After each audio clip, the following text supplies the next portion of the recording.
Good evening. For the benefit of the record, this regular meeting of the Orange County Board of Education is called to order. Today is March 3rd, 2021, and the time now is about 5:05. And I will begin with roll call now. Trustee Gomez, Present. Trustee Shaw, Here. Trustee Sparks, Here. Vice President Barkey, Present. and President Williams. Here. Very good. So a little hiccup here very early on in the adoption of the agenda. Pastor Christina Williams from Harbor Light Church is on her way. She just texted us. So if I can have a motion to adopt the agenda, but allowing the invocation maybe to be put after public comments, I would So appreciate moved. that. I will need a second. Second. Very good. Any discussion on the agenda today? Barring none, all those in favor say aye. Aye. Opposed, abstained, motion passes 5-0. At this point, we will go right to the Pledge of Allegiance, and we're going to have the good Dr. Jeff Barkey. Is he here in the audience? Looks like he went to the bathroom. Dr. Jeff Barkey is not here, so we're going to have the better half of the Barkey clan, Miss Mary Barkey, lead us in the Pledge of Allegiance. Put your right hand over your heart and join me.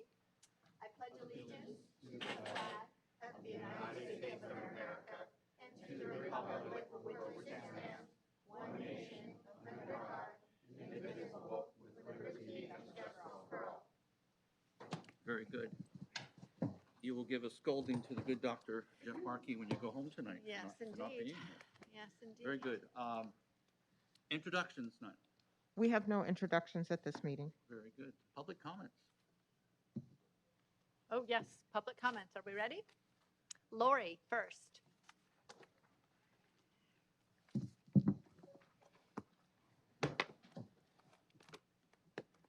Hi, I'm Lori Kaler, but I'm actually speaking for Eric Little, so these are his comments.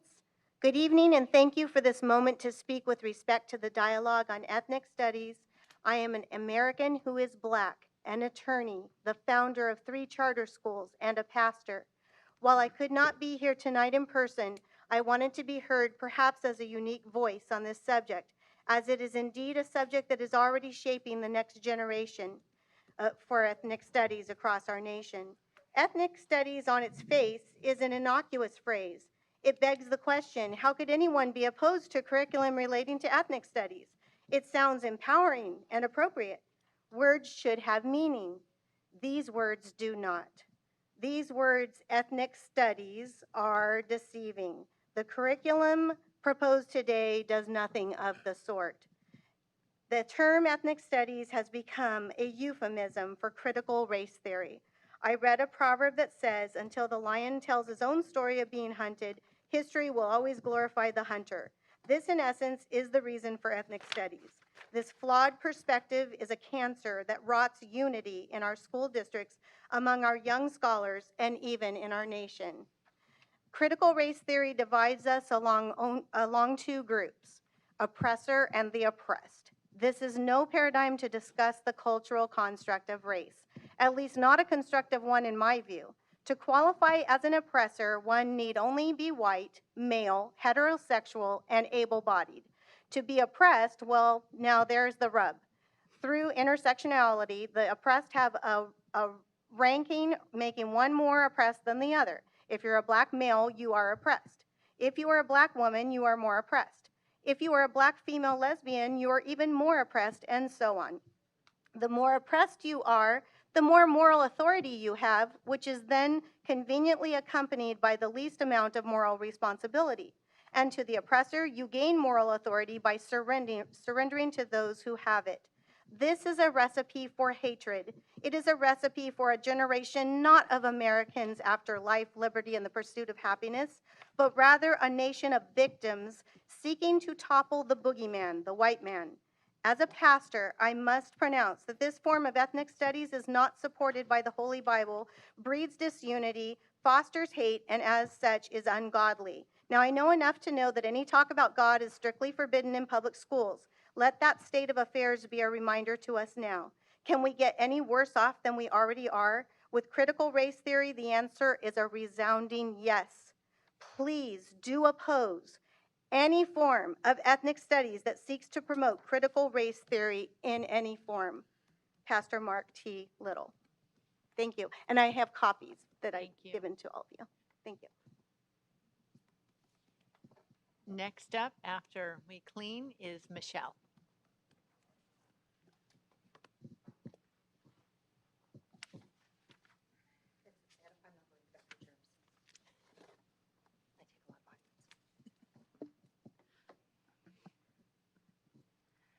All right, so I'm actually here to talk about ethnic studies as well. I'm very, very concerned, and I'm hoping that all of you, and Alma Harris, I'm speaking to you as well. I'm hoping that you guys will not allow ethnic studies, or at least supporting it and training our teachers to have it here in Orange County.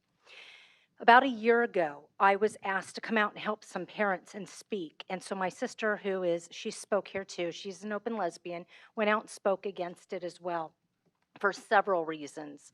And again, we're dealing with, they categorize people as the oppressed and oppressor. And she wants to, her and I and us people, I think we want to be seen as people, not an oppressed or oppressor. So I was out at El Rancho Unified School District, and they have adopted ethnic studies. And so we got a first look at what this looked like, and it is very, very scary.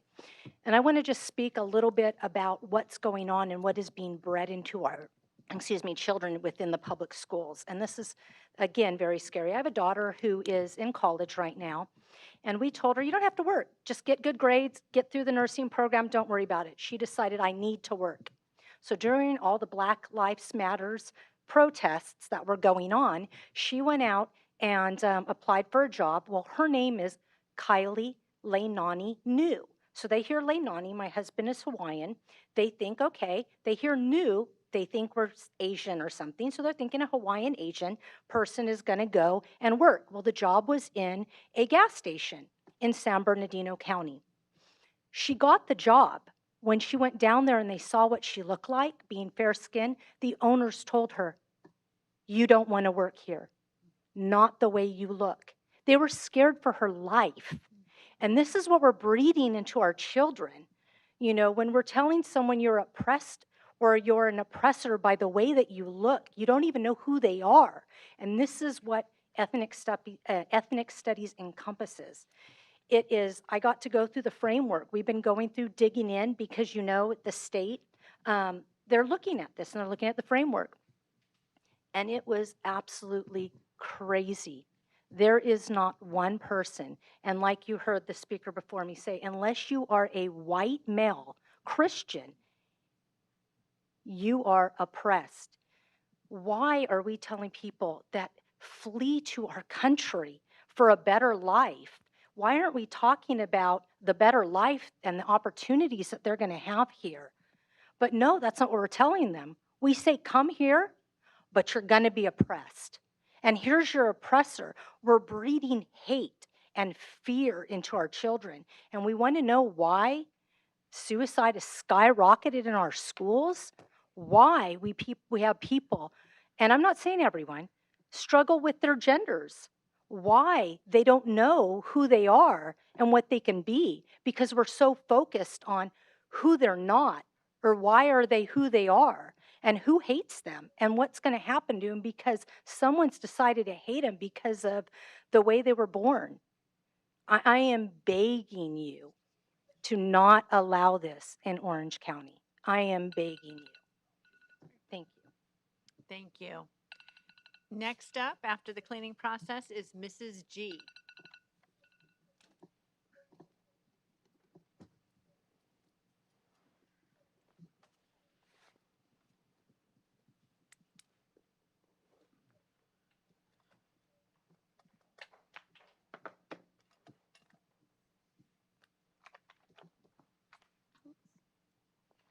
Good evening. Okay, I'm here to speak on the same topic. I fail to see the need for ethnic studies in our schools. The only thing I am seeing come from ethnic studies is a racist bias against white people, and many times our Asian community. Our children do not see color. What ethnic studies is doing in our schools is putting blame and guilt on students who have nothing to do with what happened over 100 years ago. We need to teach American history accurately so we can learn and grow. We do not need ethnic studies to do this. With our children now 1 year behind, thanks to Gavin Newsom's total lack of leadership. Our teachers' unions continuing to keep children out of the classroom. The need for students to learn their core subjects is more imperative than ever. I realize the reason ethnic study is being pushed in the schools is because it is the only way to achieve the leftist agenda. Keep politics and agendas out of our classrooms. No student should feel their race is something better or to be ashamed of. As parents, we need to continue to teach our children to love one another. The need to see everything about race does not come from our children. It comes from politicians who see to divide us and cause a wedge between us. Keep politics out of our classroom along with your leftist agenda. Recently, an equity committee was established in our school district. The only thing the committee has accomplished is keeping conservative voices from joining the committee. The committee is made up of many liberal people, have done nothing but come out on social media in the school district and accused people of not feeling the same way they do of being racist. If you are against Black Lives Matter, ethnic studies, and critical race theory, you are racist. And essentially, they try to attempt to cancel you, or people who think and believe the way they do. This is another reason we need to keep political agendas out of our school district. That's it. Thank you. Thank you. Next up will be Michael Scott.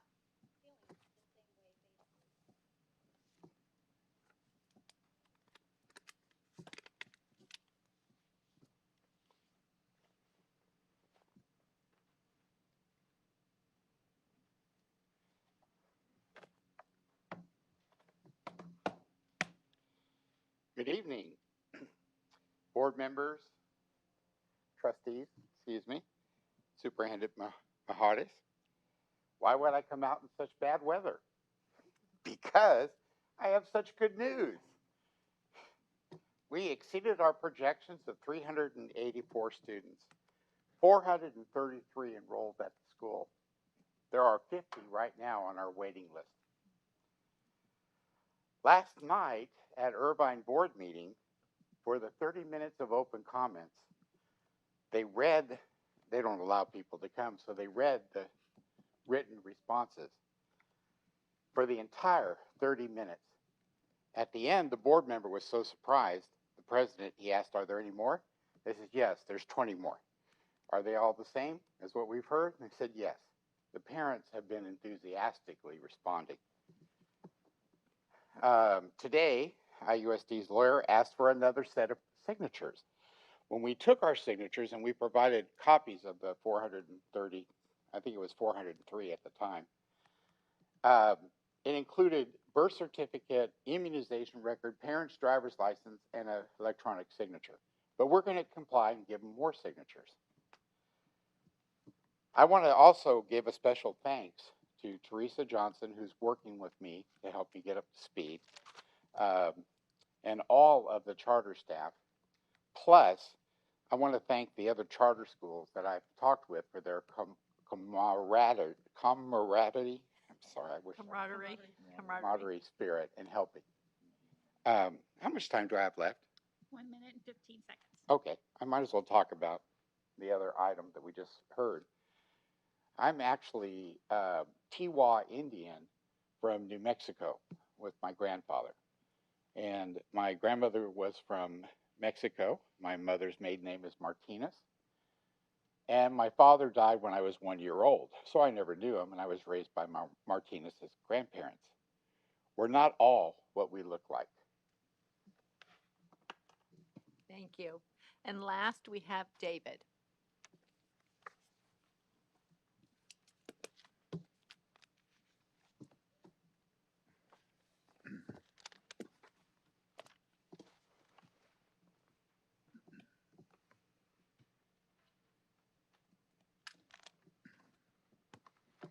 Good evening, Board.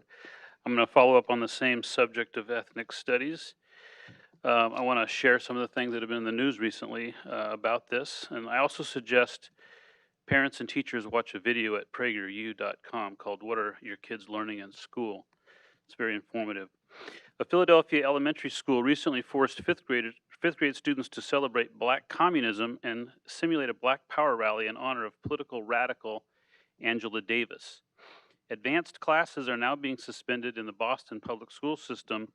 Get this, there's too many students in them that are white and Asian. If they cared about minorities, they'd do something about it. They wouldn't play games by canceling classes. You've heard it said, give a man a fish, feed him for a day. Teach a man to fish, feed him for a lifetime.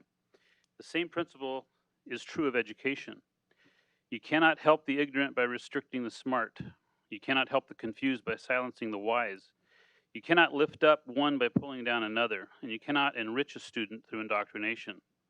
You cannot fix what is broken by continuing to break it. When you tear down a piece of history, you leave a void where false history is placed, corrupting not only the present but altering the future. History is to a nation what memory is to the individual. In recent years, the entire Philadelphia public school system has embraced the philosophy of anti-racism. Last summer, the superintendent released an anti-racism declaration promising to dismantle systems of racial inequality, and get this, he recommended racially segregated training programs for white and Black educators. In New Jersey schools, they're giving privilege assessments to kids attempting to find out what white identities students can identify in their own lives. The first checkbox on the assessment is, I am white. In a PowerPoint presentation in another school, it reads, be less white. These are actual displays of racism within our schools. We don't want that in Orange County, and we don't want that in our schools. Would it be appropriate to say to students, be less Black, be less Latino, be less Asian? I don't think so. I reject all racism. Another slide read, confronting racism, understanding what it means to be white, challenging what it means to be racist. This notion that white equals racism is as racist as anything ever proclaimed in the history of humanity. Teach a child the academic truths of life and give them as much knowledge as they can consume, and you will build a stronger generation than the one before. But if you push them into darkness with political indoctrination and misinformation, confusion and half-truths, you will not only lead them to despair, you will destroy the very place they live and will come to rely upon to rescue them when they reach rock bottom. Thank you very much. Thank you. And that's it for public comments. Very good. If I am correct, are you Pastor Williams? Hi, come on up. So I want to introduce the good Pastor Christina Williams, who is a co-pastor at Harbor Light Church, I believe in Tustin? Costa Mesa. Costa Mesa. Yeah. Okay. Thank you for coming out. You are both graduates of Melodyland Yeah, School of Theology. Goes back quite a few years. yeah. You were in Canada for about 24 years, according to your bio here. Then you returned Southern California in about 2000. Mm-hmm. And you continue with your husband, Grady? Yeah. Oh, very good. And you're now at Harbor Light, and we thank you for coming you. this rainy evening I know. to lead us in an invocation. Thank you. And thank you so much. Thank you. It's really an honor. We pray for all of you every week by name.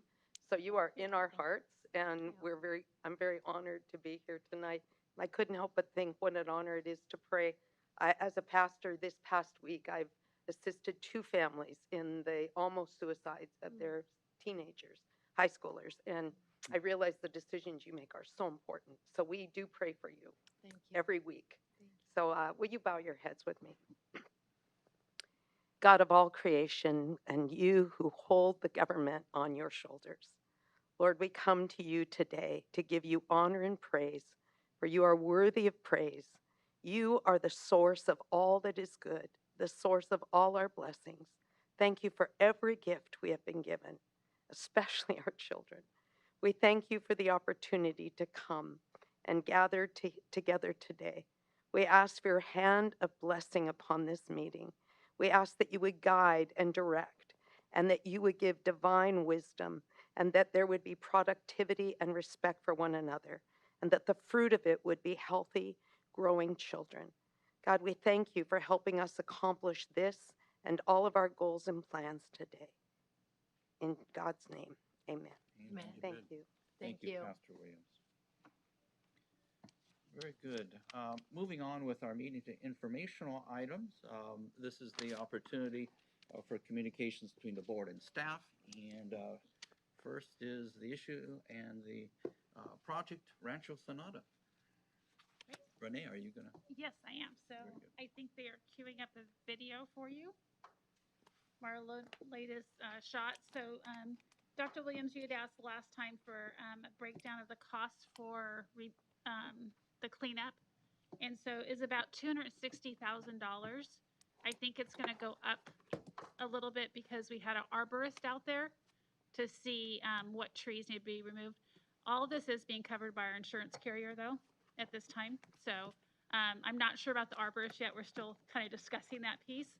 And so this is showing what it looks like now. You can see they've cleaned up a lot of the mess. All the asbestos and dangerous materials have been taken out. And so the next steps we'll start looking at is like, what will it cost us to get utilities back? Those type of things. And so we will bring forward to you kind of the next steps as we get the abatement cleaned up. And so it'll be safer to have people on site. So have they cut down the trees? They haven't yet. We're still looking at, we wanted to make sure we didn't take any trees out that could come back. That's real important, especially for that program. And so they had somebody come out just last week, and so we're waiting for that estimate. They think there's like 70 trees that have to be removed that are damaged inside. Okay. This is all new for me. So if a tree is too far damaged, If they it's- can't salvage it Right. or restore it. Some of them they allow to fall because that's good for the foliage around it. So they're really looking at like where in the path it is. There's a lot of different pieces, or if it would create a disease for a neighboring tree is what they said. So beyond my expertise also, I will say. So they've looked at all those things. They had a specialist come out and look at those. Certified arborist. Mm-hmm. Yeah. Yes. There's some beautiful oaks out there. There's some beautiful ones, yeah. So, the one, I guess, benefit from the last time we had the fire is it does normally kill out plants that aren't indigenous to our area and help kind of grow the more indigenous plants. And so I'm sure we'll see some of that again. But it was kind of hard to tell, but we've already got some growth coming back, which is amazing. So we are starting to see that rebirth a little bit. So we will keep you updated as we move a little bit further down the road. Thank you very much. That means so much to the board and to the community. Yeah. That property. And then do you want to do Harbor Learning? Yeah. What's North. going on there? Okay, and then in your packet, you should have a little picture thing too that kind of shows some of the steel shots. So you can see we actually have a building, which is pretty exciting. Wow. That's our first building, Building A.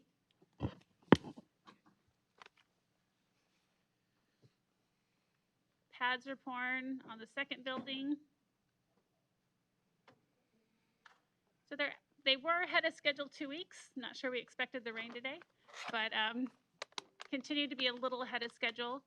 As a reminder, this was a leaseback project, which means they don't really get to change the price, come back later and say, oh, we forgot this. It's like they've bid it at that price and that's what it is, unless something unexpected that wasn't in the plan came up. So we've been holding pretty tight. We're very happy with our construction company that we went out to bid for. So they seem to be doing a great job.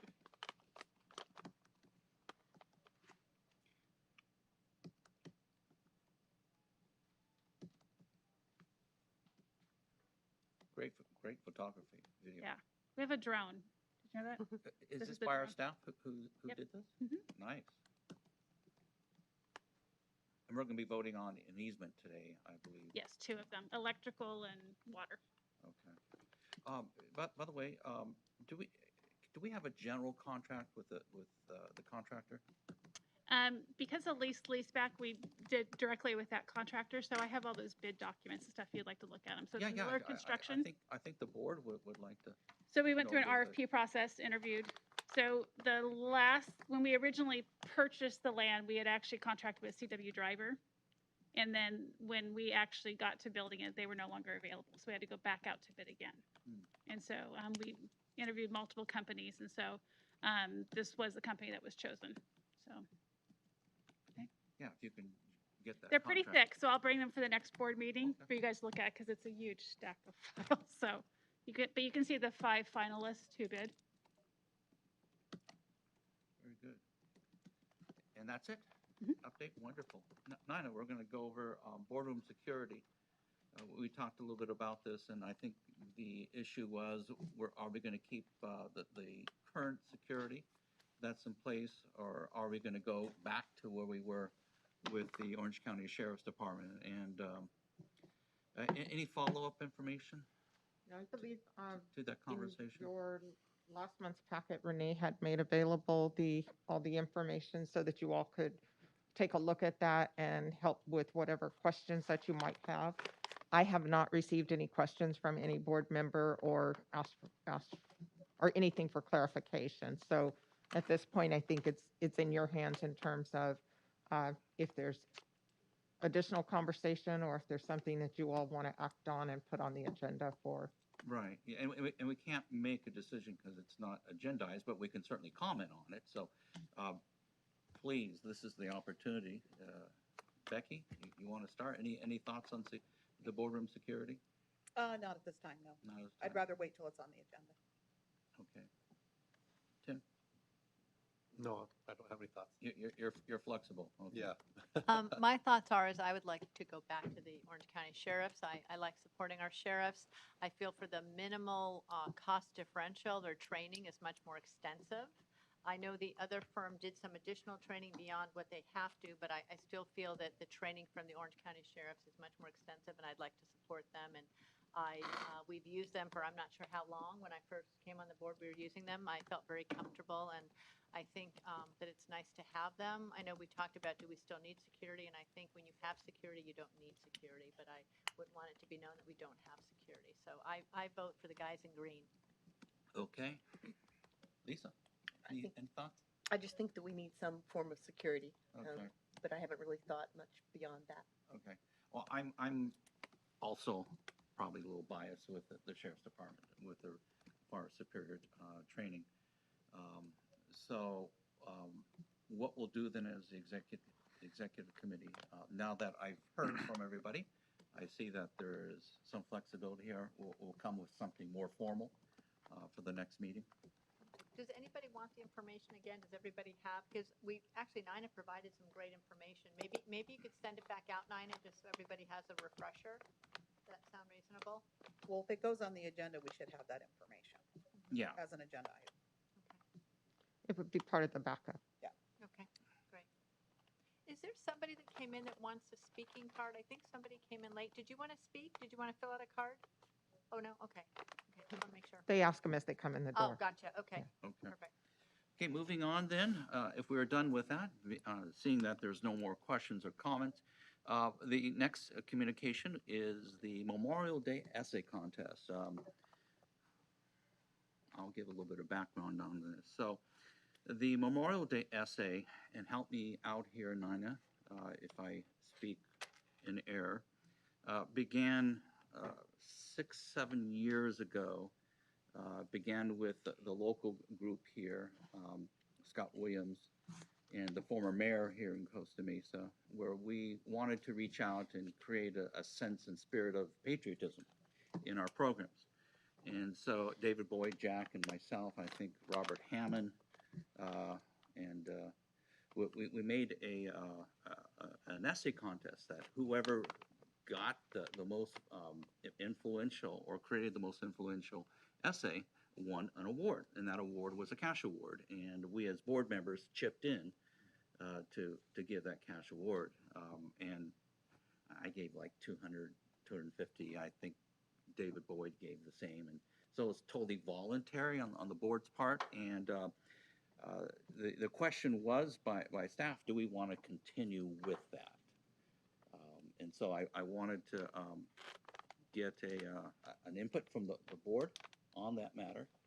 And it's nothing to agendize. It's just an essay contest that we traditionally have. I'm going to, again, chip in, I'll put my $200 in for these kids and by the way, the teachers of our program actually judge these essays. And the essays have been quite remarkable, quite moving to see this youthful generation possess so much enthusiasm and patriotism and love for this country. And for them to actually do the research to understand the significance of Memorial Day, it's really quite moving. And Becky, you've seen that a few times. I would just ask if whoever wins that they actually zoom in, because I'd like to hear the students read Speak their it. essay. I think that's the most powerful portion of this whole thing. Absolutely. Because obviously can't be here, but I'd like to hear from them. I totally agree. Do you give just a top award or top three? I think we first, second, and third place. We did 3, didn't We did Yeah. first, second, and third place. thought it was Typically, it's, first place winner is, well, based on how much we have received in the past. First place winner received, $250 or $300, and then it's scaled down. So if it was 300 for first place, second place was 200, and third place was 150. And then in some instances, because some years board members were very generous, then we were able to get like $5, $10 gift cards for all the remaining ones who had submitted as just because they participated.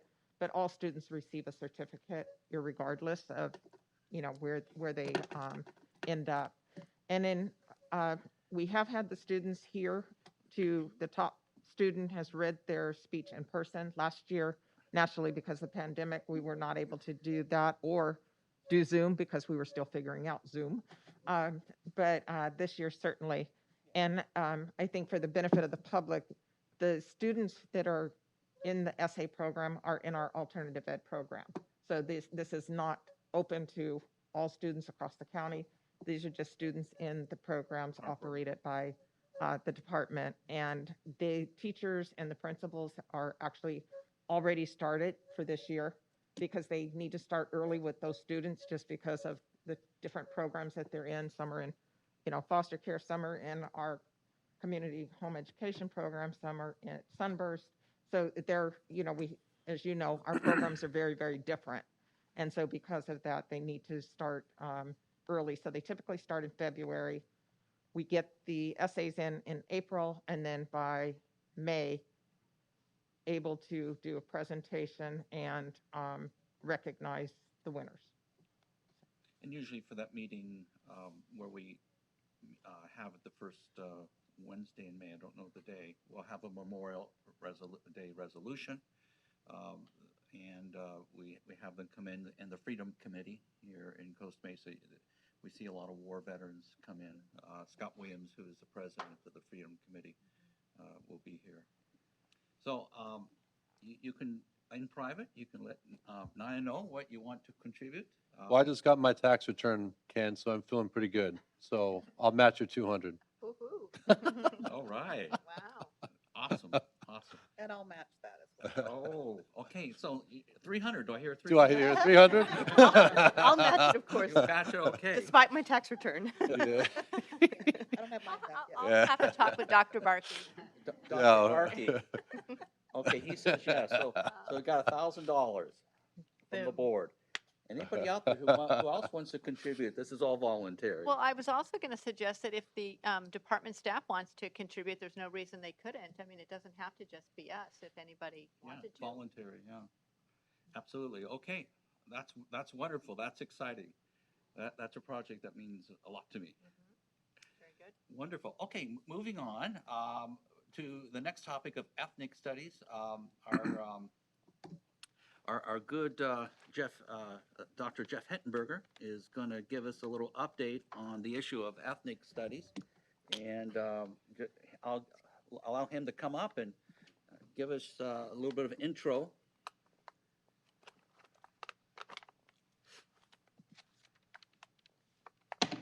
Thank you, Dr. Williams, and good evening, Board, Superintendent Mijares.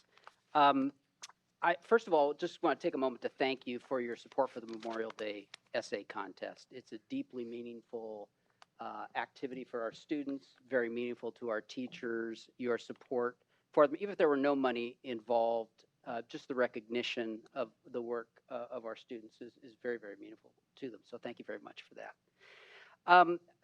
Dr. Williams used the term an intro, and that is what I'm going to give you just very, very briefly.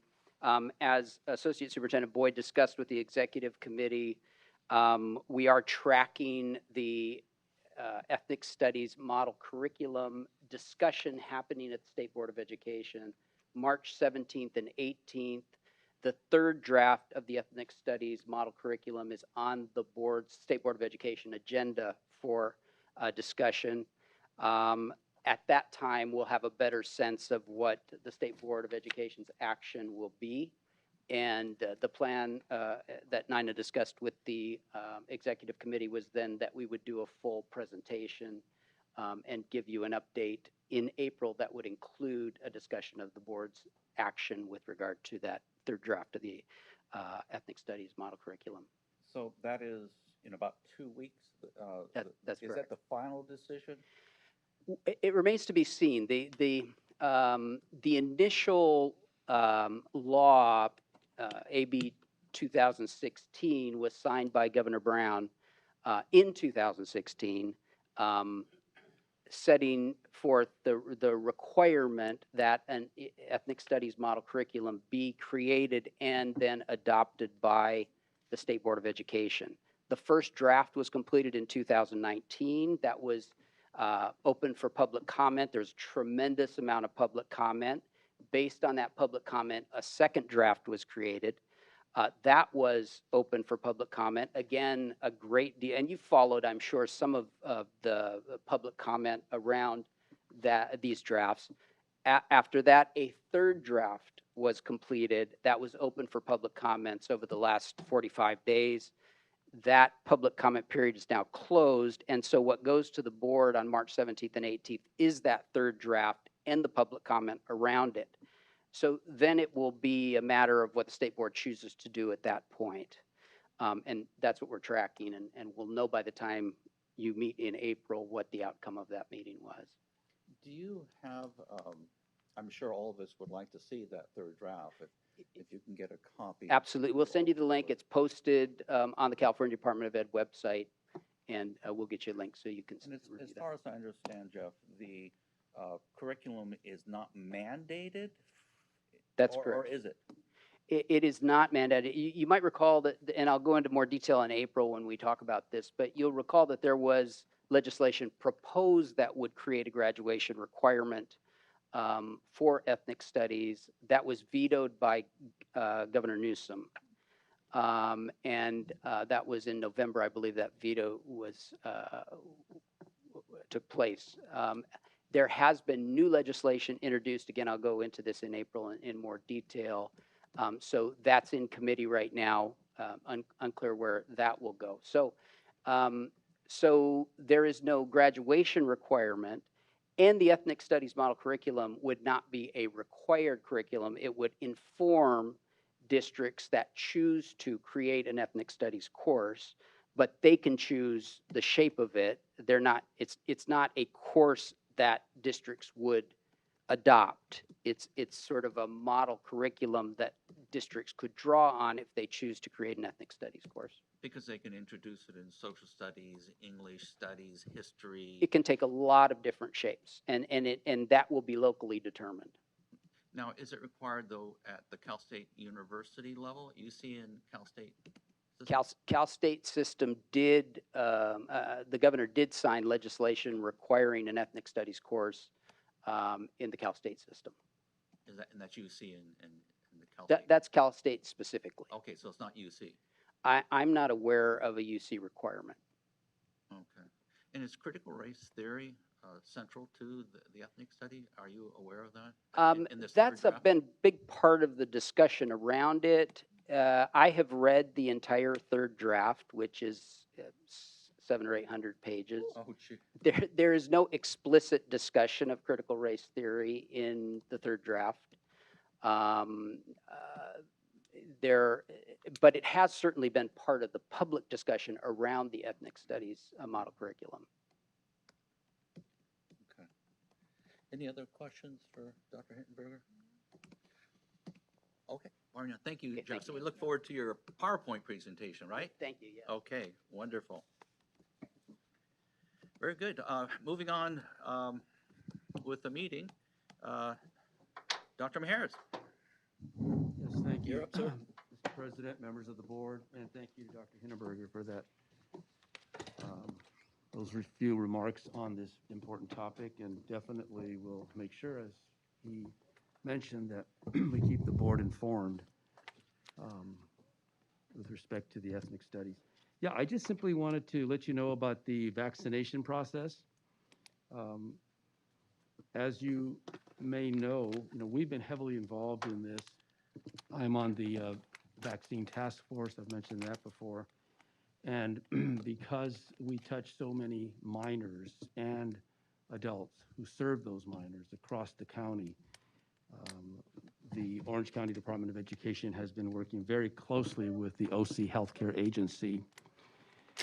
And the governor, when he came out very recently with his reopening plan for schools and had appropriated $2 billion, which, by the way, was met with a lot of resistance for many reasons, that finally got fleshed through the legislature. So the legislature is in accordance now with the governor as to how that money will be used. So he has incentivized the opening of schools. And what's really good about this is that, as you know, we have many of our districts that are open right now. And they're doing at least a hybrid model. Some are doing more than that. We have not had that success in the central part of our county in Anaheim, Santa Ana, and that's been largely to the high positivity rates.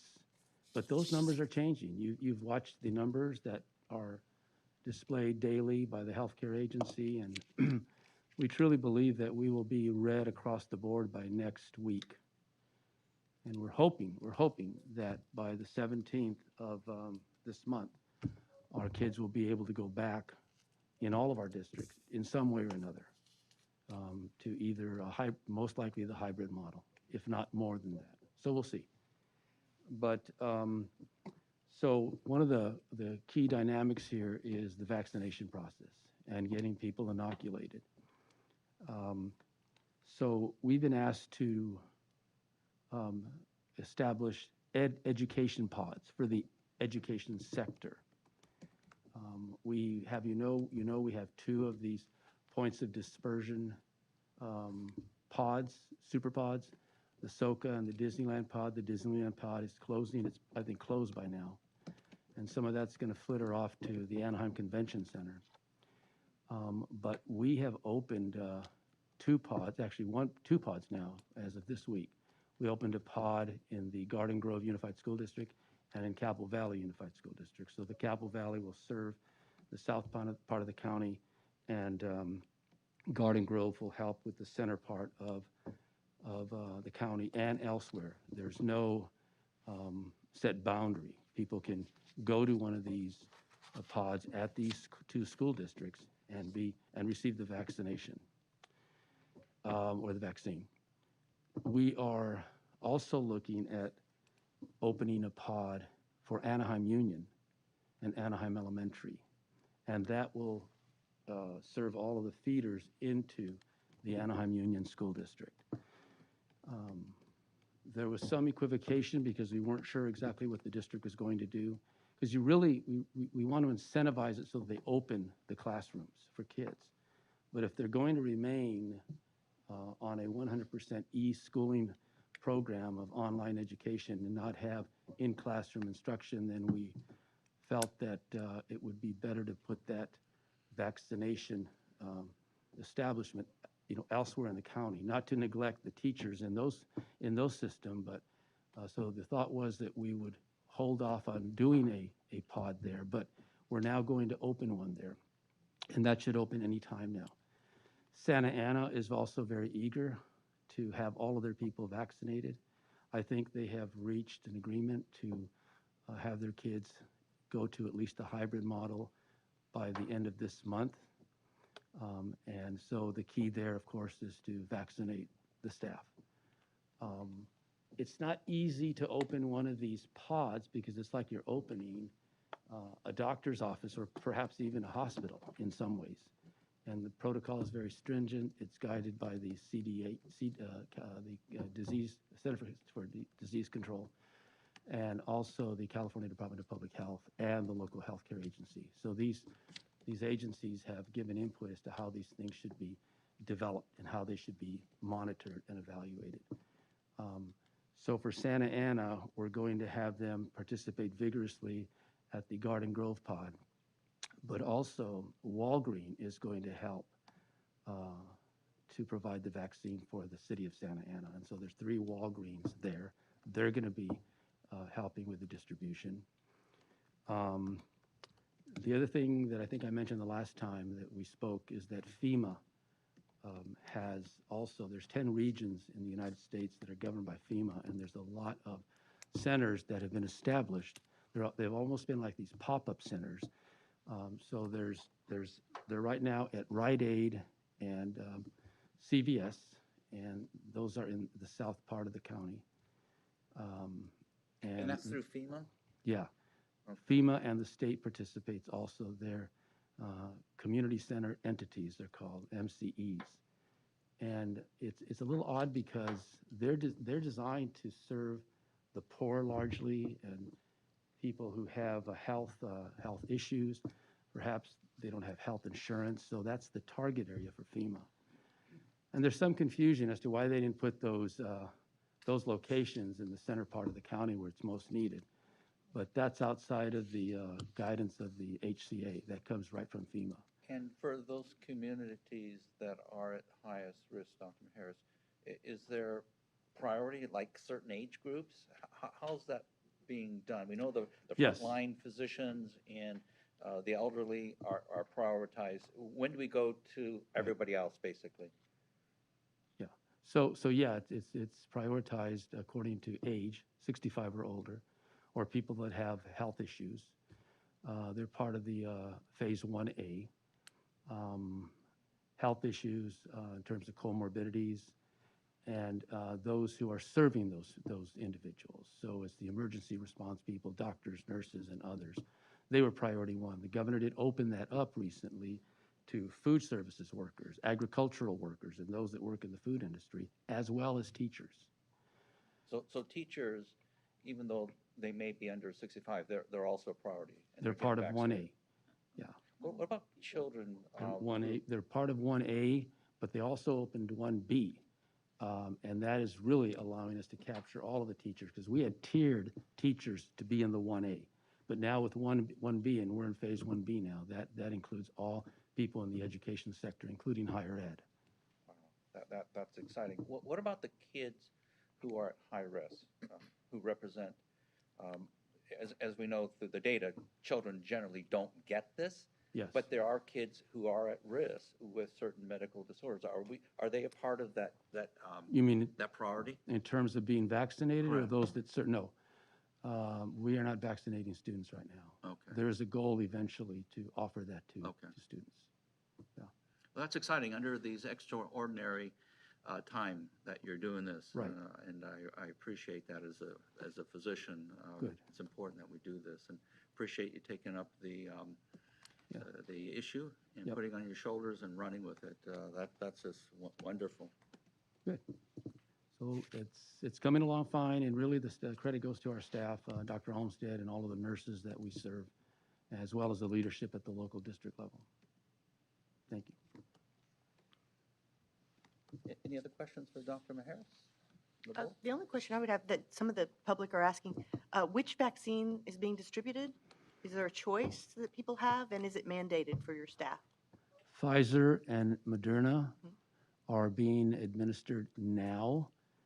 Johnson & Johnson is due to begin that process any day now. So the next shipment of vaccine is going to be Johnson & Johnson. And so they can choose which one they want, or?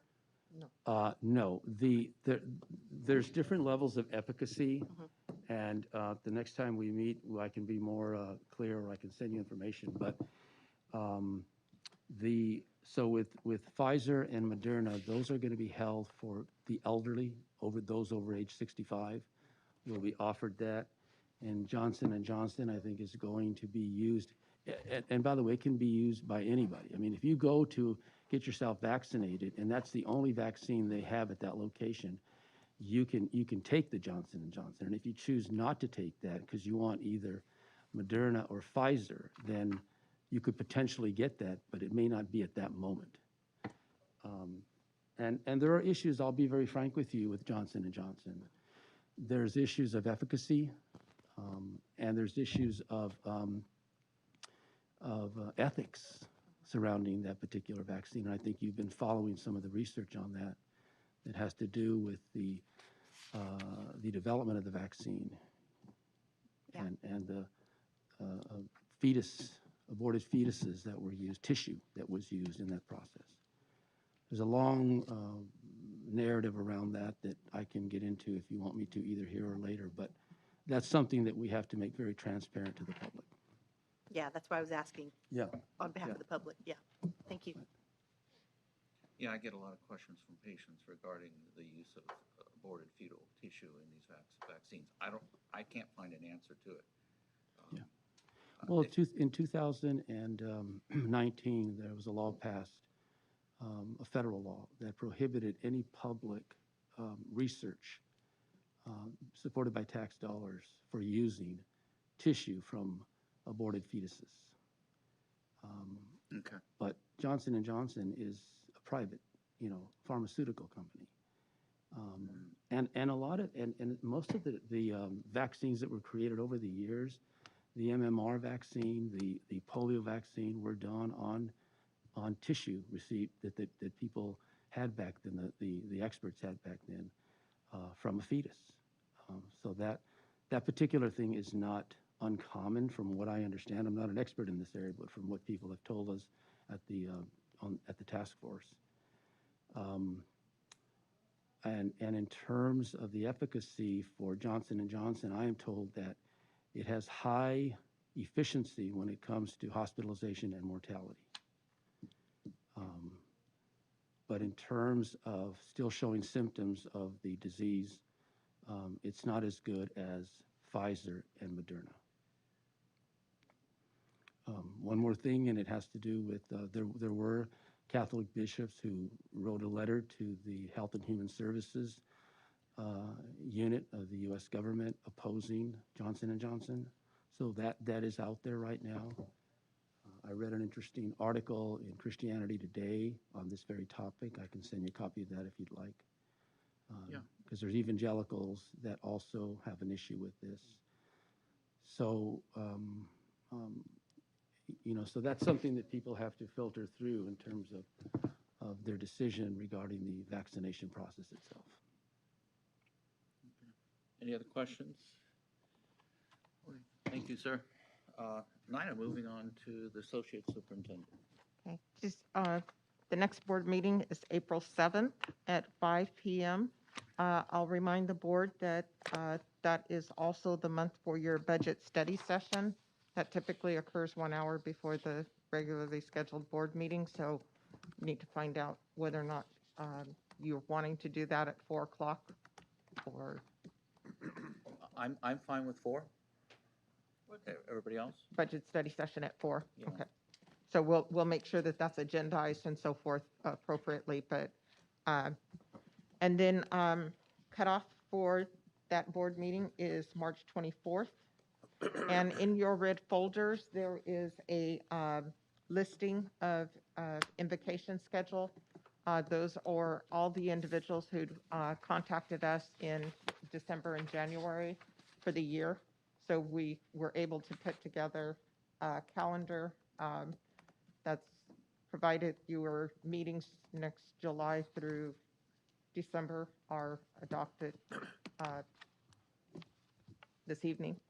And then we'll confirm those. But everyone has been in touch with this office. And so as of now, that would be what the schedule is unless one of the individuals couldn't make it for some reason. Okay. And again, just a reminder, your Form 700s are due April 1st, and those go directly to the recorder's office. I'll talk offline with you. That's all I have for you. Wonderful. Thank you, Nina. So moving on with the agenda, we do need to adopt the minutes of our regular meeting, February 3rd. I have a motion for approval. So moved. We'll need a second. I'll second. Motion and a second. Any discussion or changes to the minutes? Barring none, let's take a vote. All those in favor say aye. Aye. Opposed? Abstained? Motion passes 5-0. Dr. Williams, did we skip over board discussions? Was that an opportunity for us to, or was that? Actually, yes, you are correct, Trustee Shaw. I did go over that. Thank you for picking that up, but we did pass our minutes. So why don't we go back to the board discussion? And I think you have a committee report. I actually. do. I was all ready, and then you were blowing right by it. And I'm so. on the committee. And you actually have it in two places because you had asked us to put it at under information items after the board recommendations. That's where the committee reports and so forth are listed. Yeah. But you can certainly do it wherever Oh. you want. Yeah, on you the can agenda. do it now, Tim, if you want. Okay. Well, I just wanted to bring to the full board here, Dr. Williams and I had an opportunity to speak via Zoom with Nina and our IT staff here at the department about the board's website. I'll probably do a terrible job of summarizing it. I'm really outside of my field when we're talking about IT and computer stuff, but if I gathered the gist of the discussion, we talked about there could be a possibility to kind of break off of the website entirely from the department's website, or kind of keeping it still within the framework of the department's website. But adding some features I thought would be really nice for the public to have an interactive map of the trustee areas. I think people would really enjoy that, and I've seen that in other websites. And also just the content, of course, of the website and the overall look and presentation of it. So anyway, I think we're going to meet again, and the IT staff is going to kind of come up with some different options and ideas based on what we had talked about. But how did I do, Ken? I think you did well. Just a couple of thoughts to piggyback on your words. So I thought it was a very good meeting, a very competent staff that I think we're working with. My compliments to them. It was a very informative meeting. Part of the decision-making process is, the links to the Facebook page and Instagram and all those social media. Right now, everything is linked through the OCDE, and the thinking was that maybe we can establish, if it's possible, from a technological perspective, of having our own links and having a sub-URL. Again, I'm talking out of my realm with the details, but certainly we haven't finalized anything, and when we get more information, we will come back to the board to present our findings and what we think we should go in that direction, get, of course, the board's input. And just point of clarification, the meeting was with the media staff who, not the IT staff. And so some of the things that were brought up were that they would need to go back and work with our IT staff to get answers to the questions that you all raised in terms of what are the options. And they're putting that together, and then we'll schedule another meeting so that you as committee members will know what options are available, and then decisions can be brought to the board for full disclosure and whatever decisions that you all would like to make. Yeah, and of course, this is an opportunity, Lisa, Becky, and Mary, to give us your thoughts on the process. So we'd love to hear from you if you have any thoughts right now or any questions. No, I'm just excited that you're working on it because I think it's long overdue. So I'm anxious to hear more, but I'm excited that we've got a committee committed to it. So that's great. Thank you both for doing that because I know you're both very busy and appreciate your time. Very good, very good. Okay. Well, I just want to make a comment about the map. I think the map is really a crucial thing. It's just like when we talk about schools and where your home school is, that you should be able to put in an address and then see what school you go to. It'd be the same thing as finding out who our representative is. So I think that would be a great option to use for the public. Yeah, we're going to learn what we can do, but I appreciate that. That was something that we also thought very similar along the line. Great minds think alike. Okay, any other comments? Okay. No, I have some ideas to offer, but I'll do it sort of offline when we're in front of a computer together and to offer some ideas. I don't know that you can do that. with the Oh, you Brown can't Act. do that? Better be careful. 'Cause Yeah. we That's get a it on Brown the- Act issue. Oh. We're So the you- committee. Okay, Yeah. well, when you show us things, can we then give Yes. in- feedback? In Yes. public, yeah. Yes. In public, okay. But I can see it. I have to see it. It can't be. Lisa, also, if Yeah. you have ideas that you want them to consider, you can send me the information, Okay. and then I will share that with the committee so that Okay. it's not breaking Okay, perfect, issues for Brown Act. perfect. Can we share on another subject now? Sure, why not? Okay. Go ahead. I just want to share that this morning probably was the highlight of the week, if not the month. I went out to Peters. I didn't actually go. I went virtually to Peterson Elementary, but I almost felt like I was in the classroom. They were such a wonderful class of fifth graders. They were so appreciative. I actually went up because I can talk super fast. I read them 4 stories. You know, I kept saying, "You want another one, another one." So we had 4 Dr. Seuss stories. We just had an amazing time together. Fifth graders had over 40 questions in the chat. They were, you know, typing into the chat. And they were just an amazing group of kids, and I promised to go back next year, and I'm hoping they're going to invite me to their graduation. And I came today, and I had treats from them, which was so cool. So it was just super, super, super fun. And I didn't know how it would be virtually, but even virtually, it was great. I was able to kind of, you know, sit sideways and show them all the pictures, and so it was a great experience. Very good. Anything else? Anybody want to share? Okay. Barring none, let's move on with our consent calendar, and let's move on with the meeting. I need a motion for the consent calendar. So moved. So moved, and I need a second. Second by Dr. Sparks. Since this is a consent calendar, typically we don't discuss it, so let's go right to the vote. All those in favor say aye. Aye. Opposed, abstained, motion passes 5-0 for the record. Moving on to item number 6, charter submissions. Nina, any charter submissions? None at this meeting. Very good, okay. Moving on to action item number 9, the Orange County Workforce Innovation High School. And that is an agreement. And I will need a motion. I will make a motion Okay, to to approve the approve, agreement. yes. Thank you, Mhm. thank you. I'll second it. Okay, very good. We have a motion and a second. Any discussion on the agreement that is before us? And that's again under tab number 9. And that's the agreement with the Orange County Workforce Innovation High School.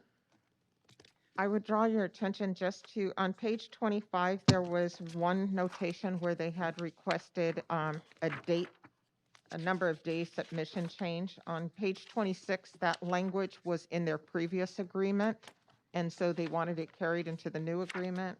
And then Exhibit A had some language changes in the insurance, and we did confirm that with the risk manager, and there were no issues with that. So this is just, again, we're bringing any agreements that are not your standard agreement that they've asked to work with us to make changes, and this is why it's before the board.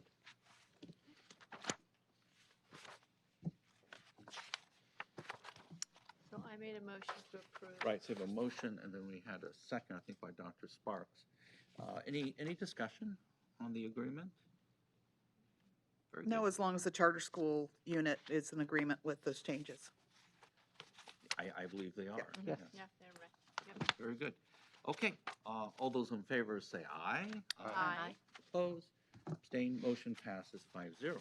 Very good. Moving on to a charter school public hearing, item number 10. Araceli Chastain will help facilitate the Suncoast Prep Academy renewal. Good evening, President Williams, trustees, and Superintendent Mijares. The board will now hold a hearing to grant or deny the Suncoast Preparatory Academy renewal charter petition. Suncoast Preparatory Academy was approved for a 3-year term from September 2018 to June 2021. On December 1, Suncoast Preparatory Academy submitted a renewal charter petition. Per standards outlined in Education Code in accordance with a three-tiered system, based on the school's performance, Suncoast placed in the middle performance category and is eligible for a 5-year charter term. The board held a public hearing on January 6th to consider the level of support for the charter school, and the Orange County Department of Education staff report was published on February 16th, and notification was provided to the charter school, the school district, and this board. The factual findings in the staff report include the following: concerns regarding the legality of the contract with Systems Management Group, an affiliate of National University Systems, lack of collection and analysis of adequate student performance data utilizing State Board of Education approved lists of valid and reliable assessments in order to provide verified academic performance data under Education Code 47607.2, failure to meet legally mandated obligations to provide a comprehensive English language development program, and current practices and language within the charter petition regarding non-classroom based instruction in charter schools. Additionally, a notice of concern was sent to the school on January 20th, delineating concerns regarding the English Learner Program, conflict of interest, and independent study compliance. While Suncoast is taking positive essential steps to address the findings, there is still a lot of work to do. For example, regarding the English Language Development Program, the reclassification criteria submitted contains outdated language and fails to address how writing is assessed. The curriculum and instructional materials that the school proposes to offer are not enough to support designated ELD instruction for an entire school year. At most, it may support 15 weeks of instruction, even if they are only meeting for a designated ELD twice per week. We are happy that the executive director of the school reached out to the OCDE and the educational services team for professional development opportunities regarding English learners. If the renewal is approved, staff will continue to monitor how this learning is translated into actionable steps beyond simply sharing the information with teachers. Regarding the contract with Systems Management Group, if a board member has a financial interest in a contract, Government Code 1090 prohibits the contract from being made, even if the board member recuses, unless an exception applies. The legal opinion submitted by Suncoast dated April 14, 2020, did not find that an exception for remote interest applies. Staff has not determined if the proposed corrective action by Suncoast is sufficient. Should the renewal be approved, further guidance will be needed in order to make that determination. Regarding the educational model, should the renewal be approved, OCDE staff will continue to monitor the application of the independent study program, including the assignment and evaluation of student work. Additionally, if approved, contradictory language within the charter petition should be amended, such as on page 35 that states the parent/guardian takes on the role of the primary educator in this program. OCD staff recommends the board approve with conditions the Suncoast Preparatory Academy charter petition for a 5-year charter term from July 1, 2021 to June 30th of 2026. This recommendation is contingent upon the school entering into an agreement that addresses the issues outlined in the staff report, published on February 16th, and the submission of a satisfactory corrective action plan to address the notice of concern. Prior to public comments, representatives from Suncoast Preparatory Academy shall have equal time and opportunity, or 10 minutes, whichever is longer, to present evidence and testimony in response to the Orange County Department of Education staff recommendations and findings published on February 16th. I now call Shauna McDonald, Interim Executive Director and Principal for Suncoast Preparatory Academy, to the podium.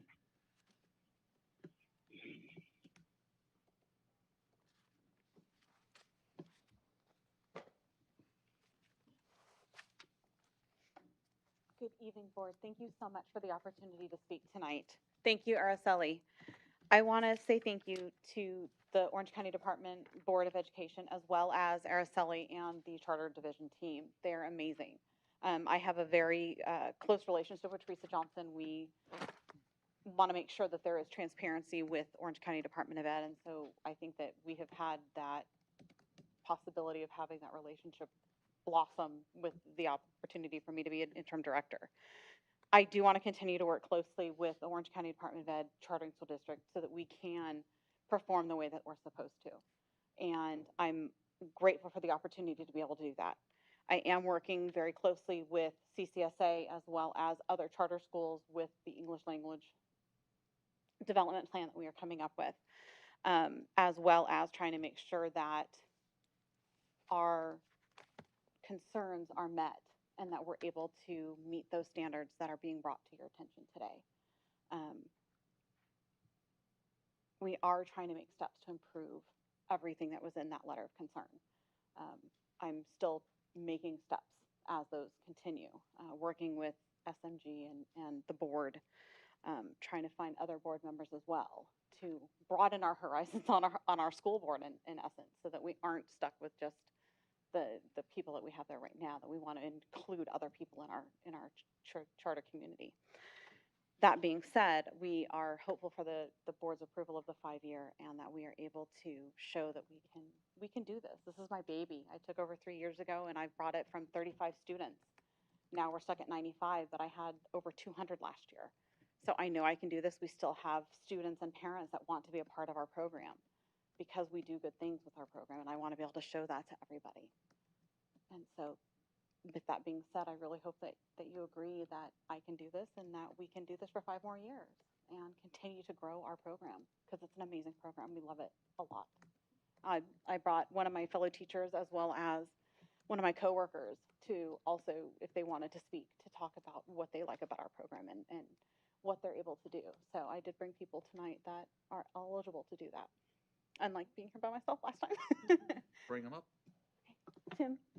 You have, Kim? I believe you have, is it 10 minutes, Araceli? 10 minutes. Yeah, there's 7 minutes and 30 seconds left.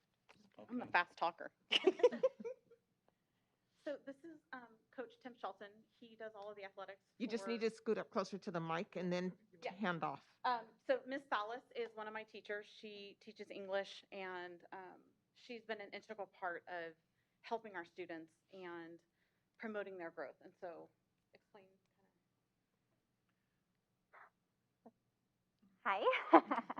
Well, I am currently working with elementary and middle school students in the homeschool/independent study program. I meet with them twice a week. I work closely with my families, from providing curriculum, helping scope and sequence the things that they are learning weekly. I also have a credential in school counseling, so I'm there as well. I believe incredibly in this program, and I believe we have what it takes to continue forward. Thank you for the time. I'd just comment on the fact that in the last 2 months, we've learned a lot from the charter staff, and a lot of it we weren't aware of. And I think it was safe to say that throughout the office, there was a sense of embarrassment in the fact that we weren't measuring up. And so we appreciate their flexibility. They had to take a hard line with us on a couple of things, which that needs to happen every once in a while. You need to be, and of course, I'm speaking as a coach now, so I've got that, that get them into shape kind of mindset. But no, they've done a good job, and I think Shauna, I've been amazed as I watched her try to eliminate those problems, correct those problems, and get it on the right track to measure up to the standards that are being set. So anyway, thank you. Questions from the board? You know, I appreciate your passion, and I appreciate the candor and the honesty, and I'm really excited for you, and I know you'll do a great job. So thank you. Thanks for everybody who came out tonight, and I really do appreciate the candor and the compliments of our department and our staff. That's appreciated. And so. Taking over this program like I did this year, I have been so blessed to have Teresa and to have Araceli and Anna and Susana Fernandez in the credentialing department has also been very beneficial and very helpful. So I've been blessed to be able to have all of your staff, and even just with my experience last time, the board and walking me through things and helping me through things. So I'm super excited. I would not want to be with any other Department of Education. And so I'm very excited to be part of the Orange County Department of Education. We are fully behind you. Our good superintendent and our wonderful staff kind of took a hard line. Yes. Sometimes those difficult words have to be shared, but what it does, it makes your organization better and stronger. Agreed. And we know, and we've been through a lot of charters that have struggled. And what's important that I have seen is the leadership. It's the individual who's the top, who's going to pull everybody up. And I see that in you as a leader who can pull everybody up and make your charter strong And I'm looking at these two individuals. Thank you for coming, by the way. But I look at your hearts and your eyes, and it's like, yeah, I think you guys can do it. I think you have the spirit. I think you have the inner strength and the purpose, because you want to help those kids, right? Yes. You want to make a difference in society. At the end of our lives, we have a legacy that we leave behind, and this is going to be your legacy. How people are going to remember you. Thank you, Dr. Williams. So we have great hope for you. Thank you. And I would Okay, just jump in. I appreciate your humbleness and willingness to listen to some of those hard knocks that you needed to listen to lift yourselves up and take that coaching attitude. I was an athlete, so I know. So was I. Yeah. So was past tense, but anyway. Me too. Yeah, but I appreciate. Not a spring chicken anymore. Right. I appreciate the tenacity and perseverance through that, so you can really reach your very best as an organization. Thank you very much. Keep it up. Dr. Williams, this was just their presentation part, and so we'll do public hearing, and then she'll close out that. Okay. And then the board can ask whatever questions and so forth. We kind of got carried away. Yes. Okay. Thank you. So, public comments? Araceli? No. So Associate Superintendent Boyd, are there any additional public comments for this agenda item? There are no additional public comments for this item. Okay, so this concludes the public hearing. The board has 3 options for action regarding a charter petition renewal. Option 1, approve the petition as written for a 5-year term from July 1, 2021 to June 30th of 2026. Option 2, approve the charter petition with conditions for a 5-year term from July 1, 2021 to June 30th, 2026. This action would result in the approval of the charter and require the execution of an agreement that addresses the issues outlined in the staff report by established timelines. Option 3, deny the charter petition. President Williams, I now close the public hearing and turn the meeting back over to you. Very good. May I have a motion for option number 2? Yes, I would love to make a motion for option number 2. Okay, I will need a second. I'll second it. Okay, a second by Dr. Sparks. Board discussion. I think we did that. I think we did that, but I want to make it formal. Becky, Tim, do you have any questions? I'll let Tim go. No questions. I totally agree with my colleagues. You guys, your passion is very evident. So I'm very confident in good things to come from you in the future. Thank you so much. Very good. Becky? Yes, I have a few questions. I'm looking at pages 14, 15, 16 or so in your packet.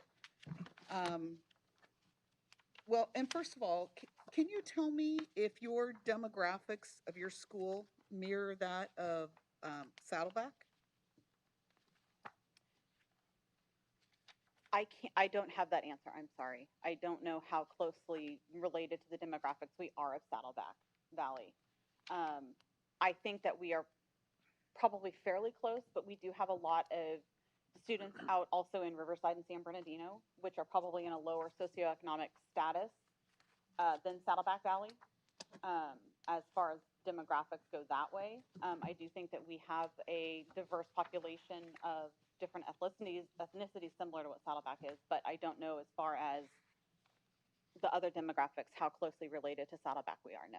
Okay. Well, that was kind of why I asked the question, because on page 15, when you're looking at the ELA and the math growth for the Latinx students, first of all, you didn't have very many people, or you couldn't measure it.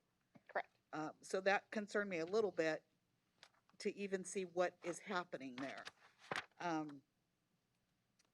And then same thing with some of your other groupings. So it's a little hard to tell what's happening and why it's happening, because to me there's not really enough data. And then on page 17, talking about the reading growth, again, difficult to compare. But what changed from the winter of 2019 to the spring of 2020? We had an increased growth, and I started promoting more with my teachers the importance of taking the assessments.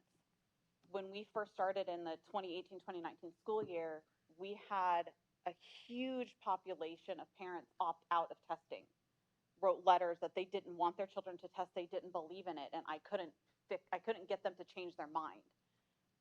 After that, I started to show more information, having not fireside chats, but almost like a principal's talk to explain the importance of these assessments and how we can help their students with those assessments and with their curriculum and tie those together. And so I'm trying to bridge that gap where parents don't think that assessments are important in the homeschool family and the homeschool community, to where, yes, they are important. These are the reasons why. And so I think that I've been trying to get more and more parents on board with assessing their children using the CASP, using NWEA, which is what we use for our benchmark assessments, and being able to use that data to guide instruction and to guide curriculum as well. And I think that's where the change is. And we also had a lot more students join our school at that point in time. So tell me a little bit about your parent engagement strategies, because this apparently was sort of a gap that you had when the parents didn't understand what you were trying to do.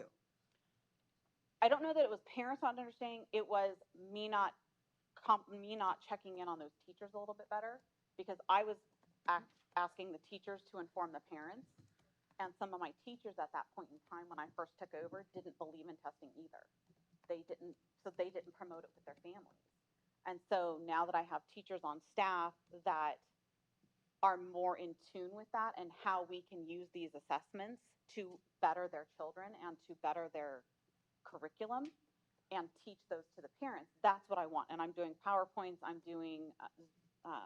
did a Zoom video for the parents as well, to explain to them the importance of these assessments and how they can guide the instruction, how they can guide the curriculum choice as well. Well, I think that's great, but it looks like the information is going one way, and that's why I'm talking about parent engagement. Right. What kind of feedback are you getting from parents to? A lot more parents are opting to test this year. We've had a lot more students test, not only in the fall, but we're starting our winter assessments next week. And all of our kids, as far as I know, are testing next week, that are in especially grades kindergarten through second grade. I have a hard time with us doing CASP this year. I don't want to get test fatigue, essentially. Understand. And so we have the older grades 3 through 12 doing the interim assessments for CASP to test, to try it out and show them what they're going to be doing. But the younger kids are going to do the NWEA again. So we'll have that growth from fall to winter to spring by the end of the year. And then with the CASP assessments this year, having them take those interim tests, I think, is going to be beneficial for when they actually take the assessment in April as well. And we've got parents on board with taking these assessments and taking the time to help us when we administer those assessments as well. And then I want to just make a comment about something that you said. I want to be sure I heard it correctly. You said you had 200 students last year and you have 95 now. Is that accurate? It is, because what happened was a lot of those students joined after COVID, and because our P2 report was taken in February, our prior executive director allowed us to enroll 115 kids in the month of March alone. We don't get credit for those kids. So when our P2 report was run in February, we only had 95. So yes, unfortunately, that was correct. Okay, so let me make sure I'm understanding. You said you had 200 last year and you have 95 now. Correct. So why did your enrollment decrease? Because we are only being funded for 95 students, because that's what our P2 report was. Well, I'm not talking about what you're funded. I'm asking what your actual enrollment is. I don't want to enroll 300 kids when I'm only being funded for 95, because that puts my school in even more jeopardy monetarily. So because that number, what are funded for, I don't want to go way over that in order to put my school in more debt. That's just not, to me, that's not fiscally responsible for me to do that. Well, and that's why I wanted to understand exactly what you were trying to say. Yes. So I don't want to put my school in any more debt. Well, and I I want to be appreciate that. fiscally responsible if I can. Well, but I think it's not just being fiscally responsible. You don't have the resources for the children. That's true. as So well. if you're not getting funded, you're not giving them the resources they need to be successful. Correct. And then you're kind of shooting yourself in the foot, so to speak. Yeah. So, okay. And then, there's been lots of things that we need to work on. Yes. And it sounds as though you're committed to doing that. Highly committed to doing this. Yes, this is my baby. My pride and joy is this program. Well, I would just like to see a little bit more parent engagement. Okay. Because I think that's important, and I think that that will help support your school, and get your attendance where you need it to be. And I think that just overall, you'll just have a better situation to support your teachers, support you, and obviously to support the kids, because that's really what we're there. Yeah. Okay. All right. Thank you. Very good. Any other questions? Okay, so just repeat, the board action item number 11 for Suncoast Prep. We have a motion for option number 2 to approve it with conditions per the suggestion of our charter unit. That has been seconded. We've had discussion. Barring no further questions or on this issue, all those in favor say aye. Aye. Aye. Opposed? Abstained? Motion passes 5-0. Congratulations. Thank you so much. Very good. Okay, so we are going to be moving on now to number 12, the charter school public hearing for Unity Middle College High School renewal. And Araceli, will you assist in facilitating? The board will now hold a hearing to grant or deny the Unity Middle College High School renewal charter petition. Unity Middle College High was approved for a 5-year charter term from July 2016 through June of 2021. On December 2nd, Unity submitted a renewal charter petition. For standards outlined in Education Code, Unity placed in the middle performance category and is eligible for a 5-year charter term. The board held a public hearing on January 6th to consider the level of support for the charter school, and the Orange County Department of Education staff report was published on February 16th, and notification was provided to the charter school, the school district, and this board. Overall, the charter school presented a comprehensive petition for renewal, and the past performance of the school indicates the likelihood of future success. Orange County Department of Education staff recommends the board approve the Unity Middle College High School charter renewal petition for a 5-year charter term from July 1, 2021 to June 30th, 2026. Prior to public comments, representatives from Unity shall have equal time and opportunity, or 10 minutes, whichever is longer, to present evidence and testimony responsive to the Orange County Department of Education staff recommendations published on February 16th. I now call Dr. Aaron Craig, Executive Director for Unity Middle College High School, to the podium.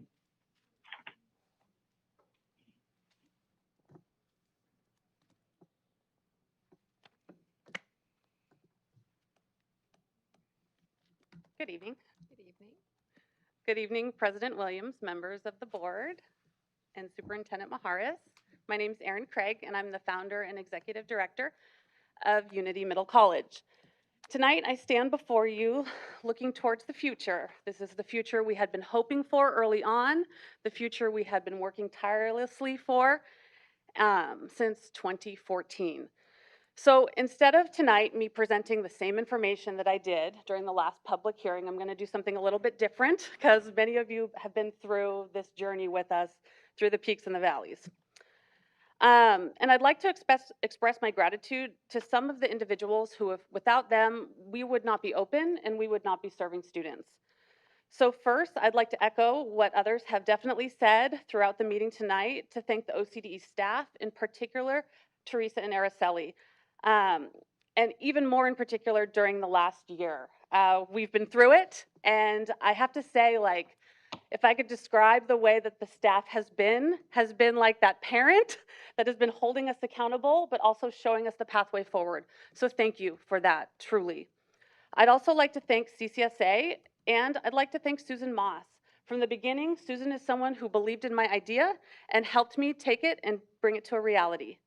I'd like to thank the Unity board members, and I'd also like to thank the Family Foundations, the Orange County Community Foundation, and in particular Todd Hansen, who really supported us and continued to support us to this day. President Williams, I want to thank you for your leadership and efforts, particularly on that very dark and gloomy day in October 2018, that when I talk about it, I get emotional, when we did not see a way forward and you helped us find that light. So thank you. To all of the Orange County Board of Education members, thank you for asking the hard questions, the good questions, and to holding us accountable to see us to the stable place we are today. If it wasn't for Santiago Canyon College, we would not have a middle college high school. That is for sure. And if it wasn't for Roy Kim from Icon, we also would not be here. So at Unity, we call ourselves a family. And from the beginning, this started off as my school, as an idea that I had. But I can proudly stand in front of you and communicate that this is not my school. This is not just Unity. This is our school. And there are many individuals that work tirelessly and have from day one to make our school a reality for our students. Many of you have asked me, Erin, like, you're intense, and why do you keep going? And how have you kept going? And I just want to be clear, it's because of my family, my parents, and my partner, Sean. And most importantly, our Unity students and families, many of which who have been with us since day one or even the year before when we wanted to open. You are our why. You're our why we opened and why we're here tonight. So every night before I go to sleep, I think, because my mind is always running cost-benefit analysis in my brain, that's just how my math brain works, and I reflect on like what we're doing well, where we're stumbling, and where we want to go in the future. And for multiple years at the beginning, that reflection, being very transparent, was anxiety and stress and some self-doubt if I had it in me to actually push forward. But I can say now that reflection is focused on proud moments, excitement that our teachers and staff have already been getting vaccinated this week, and looking forward and being eager to see our students in person finally at the end of this month. At Unity, our mission remains the same: to serve our students who need it most through a personalized high school and college curriculum. As we look forward to the next 5 years, I am sure that our startup pains, major pains, I'll say injuries, struggles, persistence, and unwavering commitment to our students will continue to guide us in the future and to really thrive. I know I could talk forever, but I'm going to stop. And I'm going to say thank you, Orange County Board of Education, and also that Mr. Roy Kim from Icon School Management has joined me this evening, and we're both here to answer any questions you may have. Thank you. Thank you, Dr. Craig. The hearing is now open for public comments. Associate Superintendent Boyd, are there any public comments for this agenda item? There are none. This concludes the public hearing. The board has 3 options for action regarding a charter petition renewal. Option 1, approve the charter petition for a 5-year term from July 1, 2021 to June 30th, 2026. Approve the charter petition with conditions for a 5-year term. This action would result in approval of the charter and require the school to address concerns raised by the board by established timelines. Option 3, deny the charter petition. President Williams, I now close the public hearing and turn the meeting back over to you.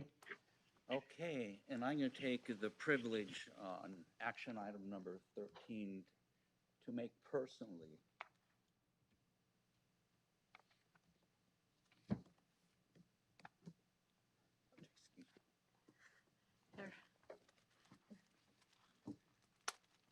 Tim, you don't know why I'm crying. we have been through so much. Erin, I'm just so proud of you, what you have done. You are an amazing woman, what you have done, the strength to do what you did. All the adversity and trauma, what you went through, and you pulled it off.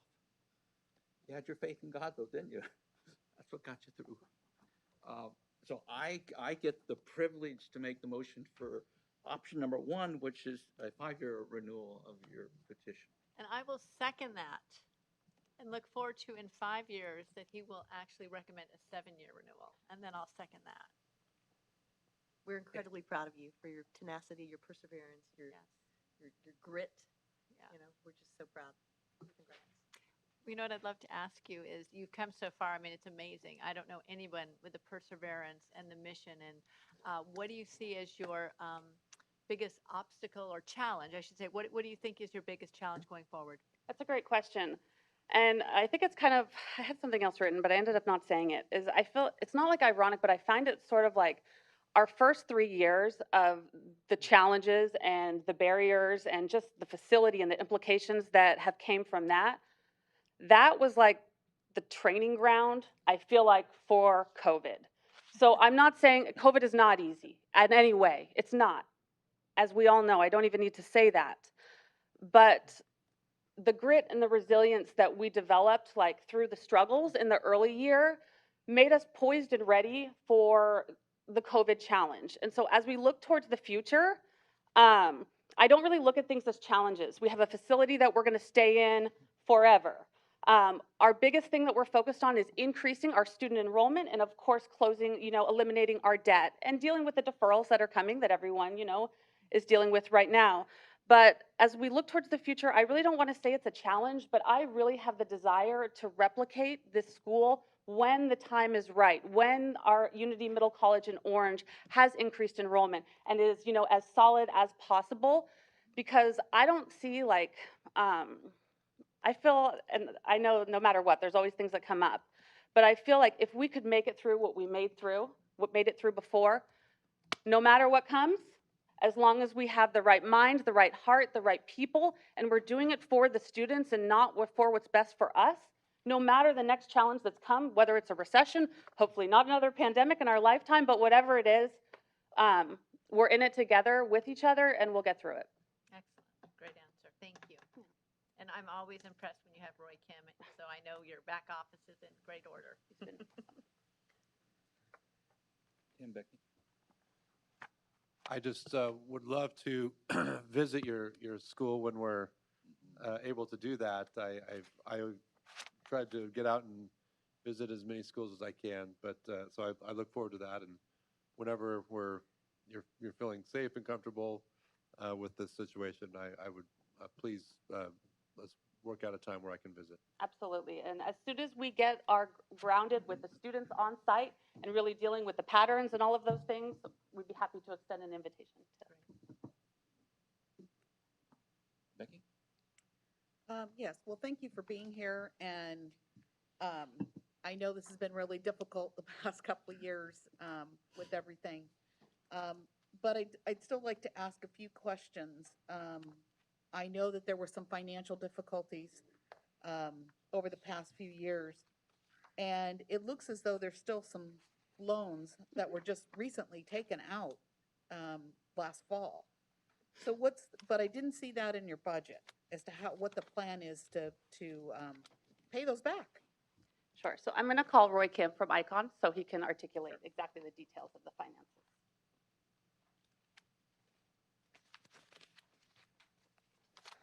Hi, good evening. So yes, you are correct that Unity had to take out another loan. It was about $250,000, if I recall the amount. The result of that was because of an unexpected expense at the school.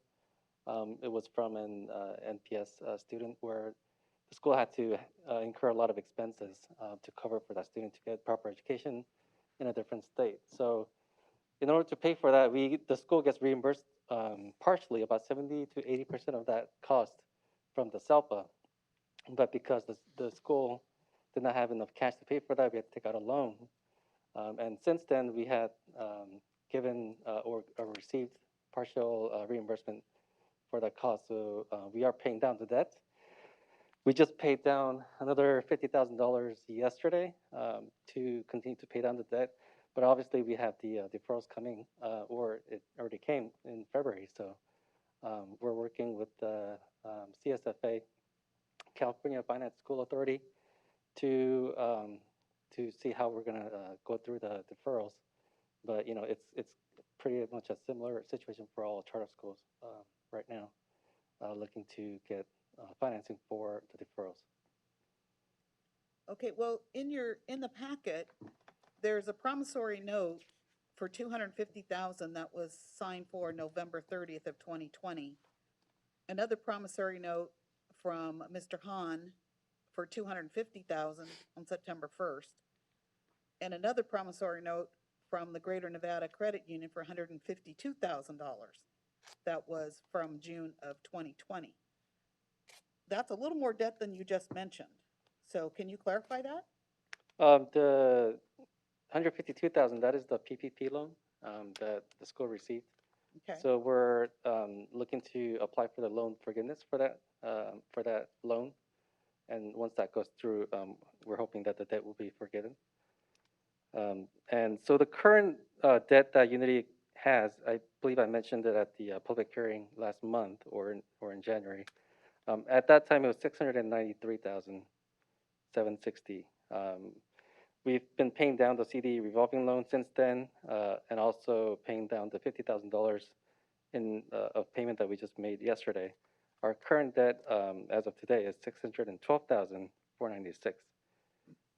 We do have, again, the PPP loan, but we're hoping to get that forgiven.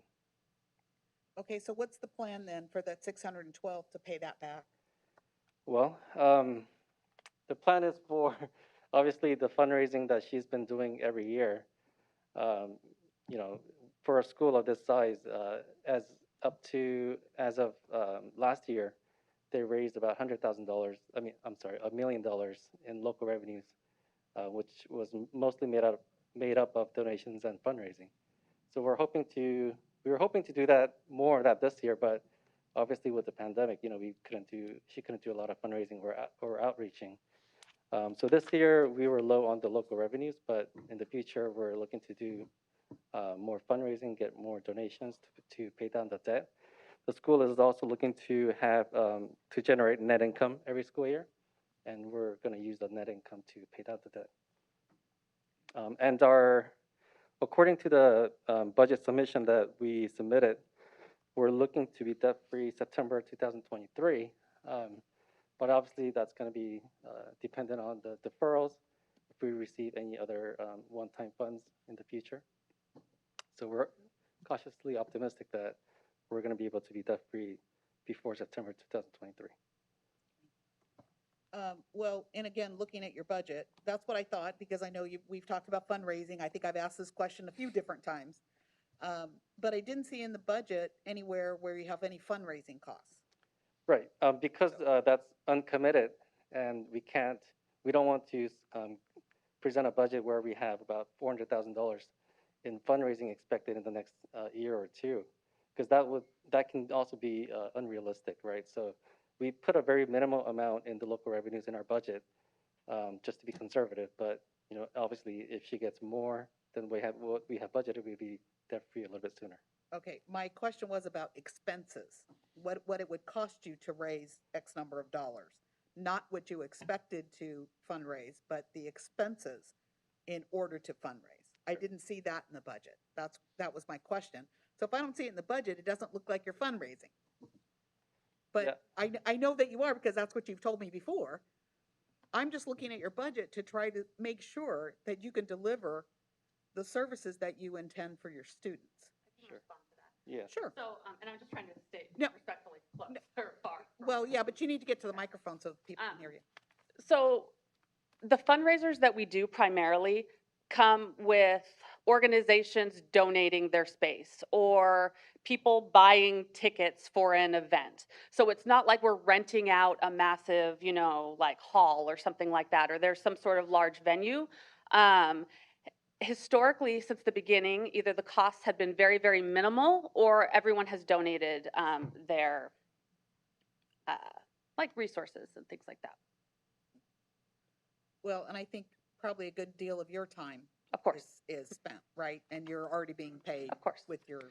And it's not like we have another staff. I mean, I look at my role as the executive director as also of like fund development, and with collaboration and with the help of Todd Hansen from Orange County Community Foundation, the relationship with them and their help with the fundraising and connecting us with family foundations has been very important for us.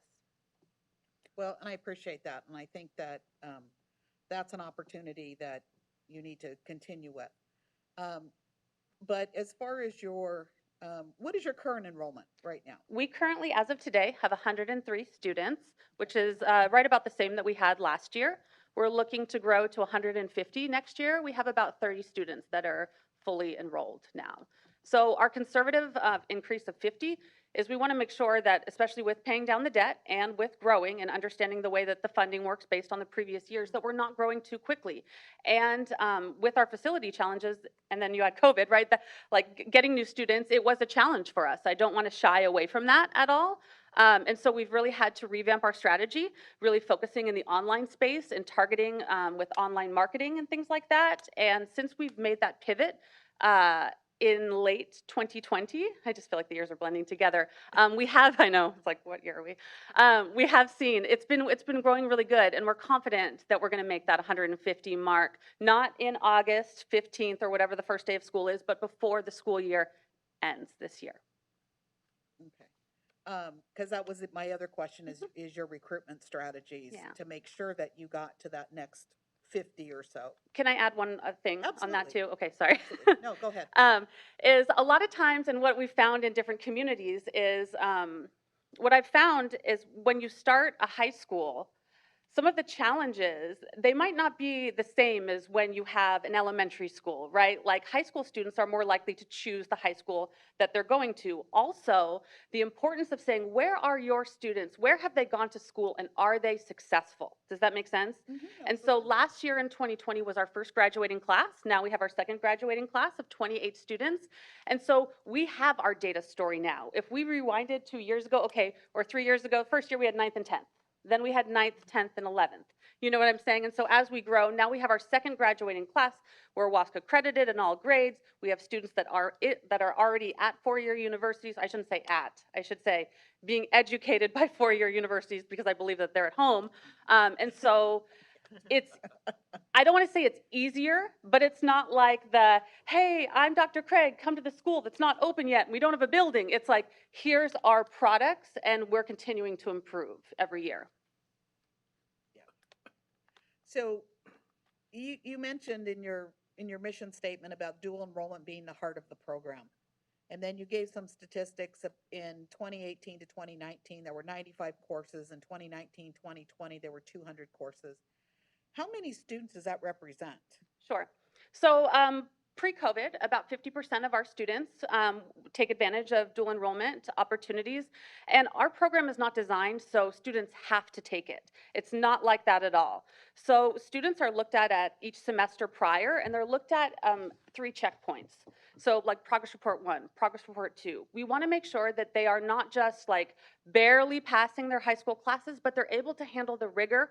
Also, the academic, the readiness, meaning like paperwork. Can they turn in forms on time? Do they understand how to get things done? And so we look at that on a semester by semester basis to ensure that we're not forcing students to take dual enrollment. And like most middle colleges, and I adore middle colleges, I'm a middle college person, they have a certain like template of classes that students take each year in general. Does that make sense? Like if you're a 10th grader, you would take these classes. At Unity, because we're a charter, and because we have students ranging reading at an elementary school level all the way till, you know, wanting to be an ethical hacker and functioning at like a post-grad level right now, I'm being very honest. And so the idea and what we've had to do in really updating the petition is to ensure that both the blend of high school and college curriculum is personalized for every single student.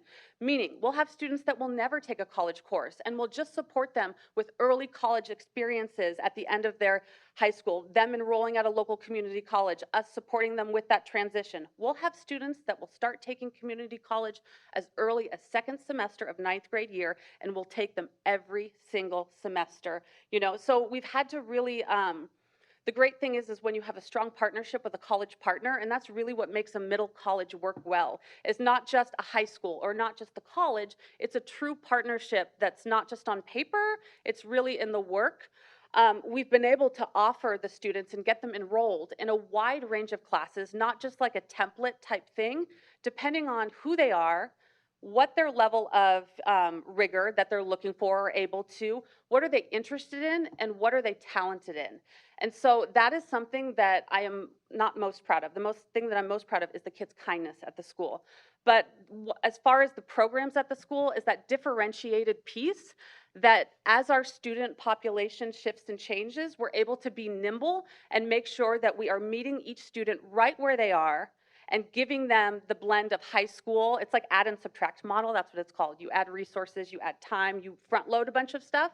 And then as students find success in high school and we transition them into the dual enrollment, you can gradually pull that back. So the idea is when they graduate from Unity, whether they're gonna go to UCI, whether they're gonna go to Cal State Fullerton, whether they're gonna go to Santiago, or maybe they might go to the military or do something else, that they have high school early college experiences. They have that time to figure out who I am, what am I interested in, and what do I want to pursue. And they've taken significant steps with our care, love, and support while they're a Unity student, because the last thing that we want to do, and like charters and 10 years ago, was let's get them into college, but they weren't graduating and they weren't able to be successful. And that's really why middle college, and not just middle college, dual enrollment, and I believe in it for all students, is a key component to supporting students in the transition from high school to post-secondary. It's because they do it with the support. Well, I think a couple of your strengths from what I can see is, number one, the block scheduling. And I can tell just an anecdotal thing is that the high school my daughter went to had the block scheduling, and one of her classmates went to Yale. And there's a local school district, a local school had a graduate that went to Yale. She struggled so much because she wasn't used to the block scheduling, where my daughter's classmate was used to the block scheduling, and the other person who didn't have the block scheduling really struggled because they weren't used to that. So I think that block scheduling, I mean, that's just one story, but I think that block scheduling really does help for the concentration. So you're not in and out of there in 50 minutes when you, takes a while just to settle the students down to get them to concentrate. The other thing I really liked was the mentoring and the guest speakers.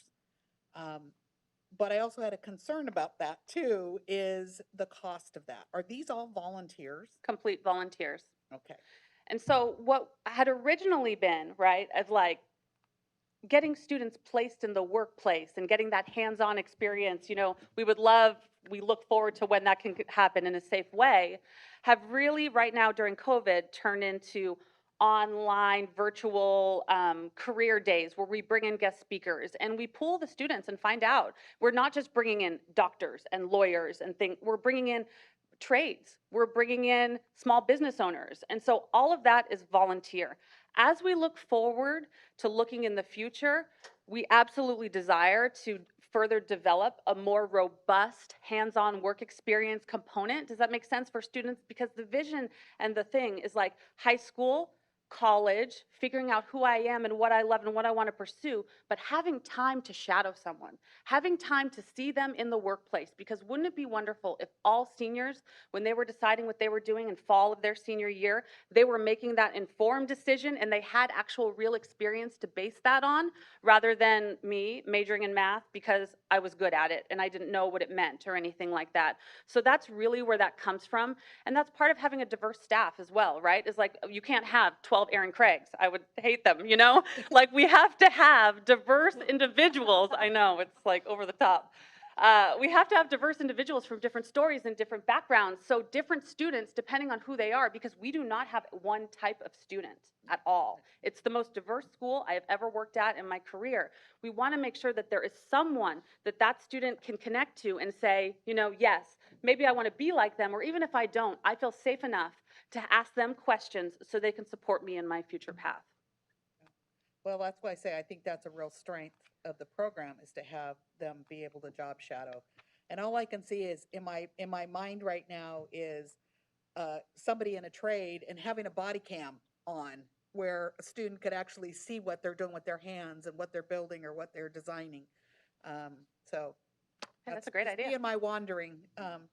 We're actually, and I want to say one more thing about it. We're looking for the fall of having a pilot with cybersecurity in this area. So we don't know exactly what it's going to look like yet, but we're talking with some organizations on the outside, free, no cost, to vision what that could look like. So that would be our first one. Well, I support what you're trying to do, but I still will tell you I'm very concerned about those loans. And your ability, not your, but the school's ability to pay those back, to make sure that we're not taking resources from students. So, you know, I'll end my comments there, but I will have to share my concern about that. Which I know I've said that before, so that's nothing new to you. Thank you. Well, if anyone can raise money, Erin, it's definitely you. My goodness, you're amazing. Very good. Being that there's no further questions or comments, we have a motion by myself and a second by Trustee Barkey for a 5-year renewal, option number 1. All those in favor say aye. Aye. Aye. Opposed? abstained, motion passes 5-0. Congratulations, Aaron. Thank you.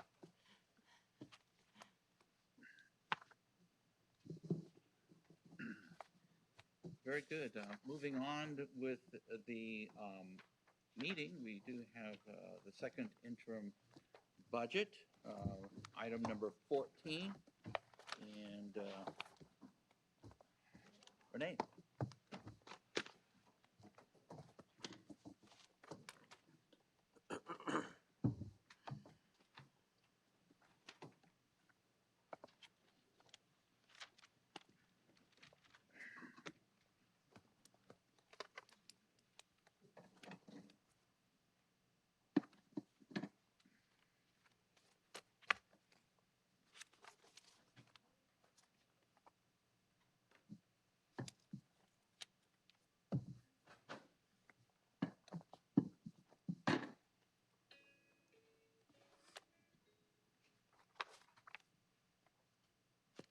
Renee? Do you have any questions? I guess we don't have a formal presentation since you've received all the paperwork and the items in excess of 25,000.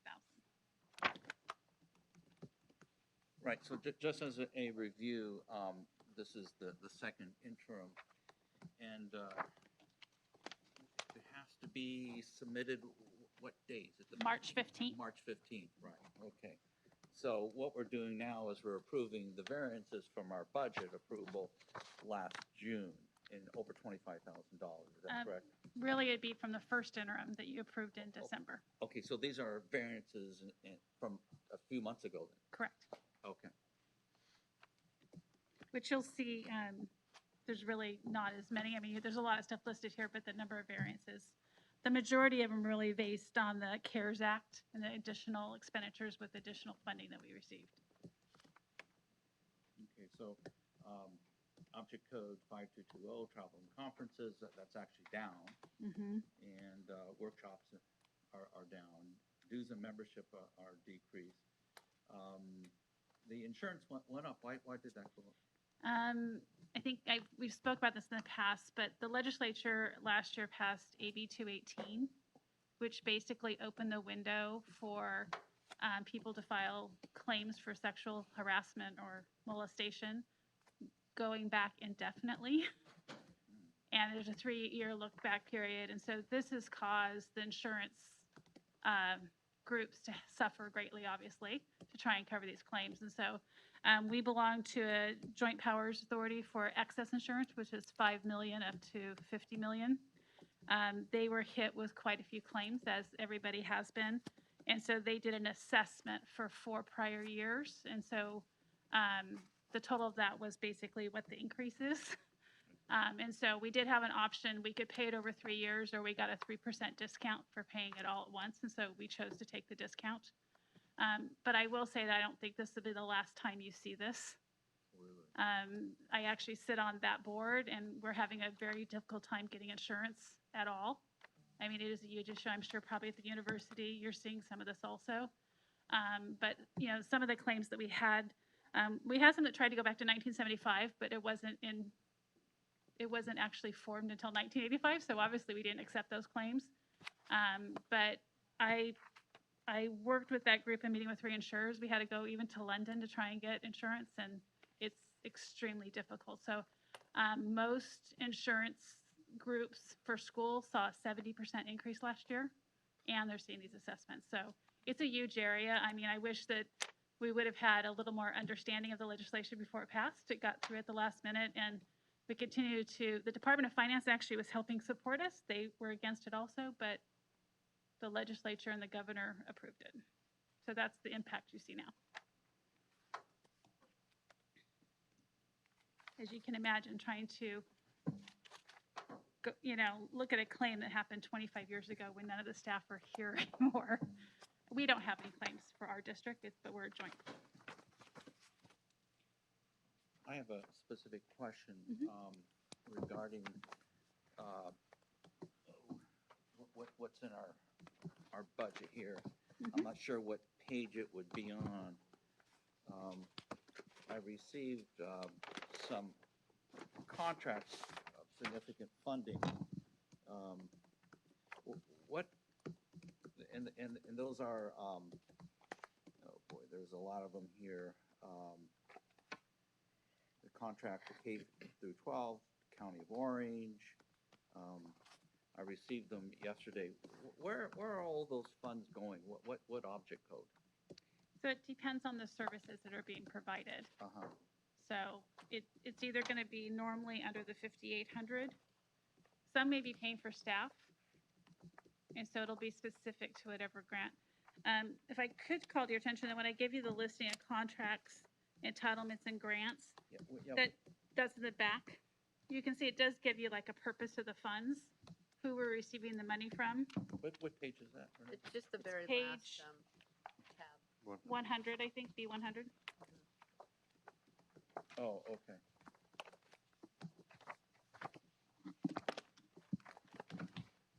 So I didn't get a chance to look at all those individually. Dr. Williams, but I could get that information back to you. So it really depends on the individual grant, what it's calling out the scope of services.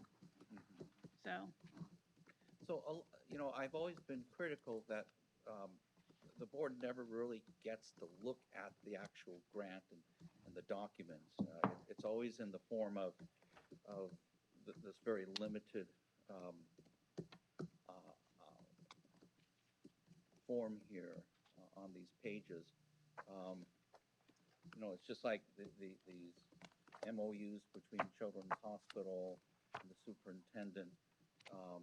We have the health frameworks, we have all these federal, state, U.S. Department of Education. We really never get to see what's in here.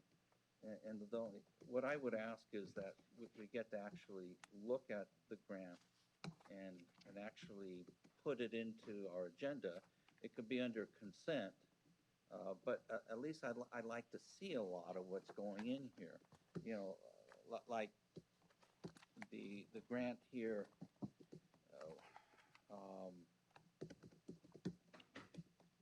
with I think it's a $6 million grant. Please forgive me if I'm wrong, but it's with the county, and it looks like it's $1 million on one page. Then there's another grant for a much larger amount. But, you know, we never get to see these things until it comes to us as variances. And I would just like to see us with these grants come before us so we can look at it, you know, and there's education codes that, you know, like for these contracts here with health, there are education codes that unless the Board of Education approves it along with the superintendent, one has to ask, are these contracts and funds going into our budget, are they legitimate? Because if you don't have board approval, and unilateral action is being done without the board approval, I don't know if there's any legitimacy to these contracts. And one could cast some doubt as to them being a legally approved document and contract. You know, that's something that I'm going to be looking at in more detail. But I assume legal services takes a look at all these contracts here. Jeff, I assume that you look at all the contracts that are in the budget and you make sure they're consistent with the education code? So we actually have a contract staff, and so they go through any of the contracts or grants go through a signing process, and so it actually is, you know, depending on what group it is. So if it could go through the chief academic officer and the superintendent. So they're not necessarily taken to legal unless we have specific legal questions. And so, and I would say, Dr. Williams, when we do the budget, not only are you seeing when the variances and the narrative, I tell you when we received a new grant, and I tell you that I'm more than happy to provide that information, and we've provided it when you've asked for it. But as you can see, a lot of those are very large, and so if there's an interest, we've always provided those. I mean, I think what Dr. Williams is looking, and correct me if I'm wrong, is to see them as they come in. That way it wouldn't be so overwhelming to see them with the variances. If we saw them as they were coming in, then at variance time, it would be simple. Does that make sense? Am I Yeah, speaking? yeah, so it's overwhelming when we get all this information, and there's interim reports, and it has to be approved by the 15th, so that's 12 days from now. And, my question is, can we get these ahead of time without even asking, just send them to the board so we can see all these contracts? Because there are some serious potential problems when you don't have board approval and you're having a contract with the supervisors on health-related issues. I mean, that's Education Code 1750 that specifically says that these type of contracts have to be approved by the Board of Education. So that's why I asked, is legal services looking at these contracts in coordination and with the knowledge of the state education codes? So that's my concern is these may not be legal and valid because we didn't get to officially approve it. And by getting board official approval, Well, and I don't makes it believe valid. those are providing health services.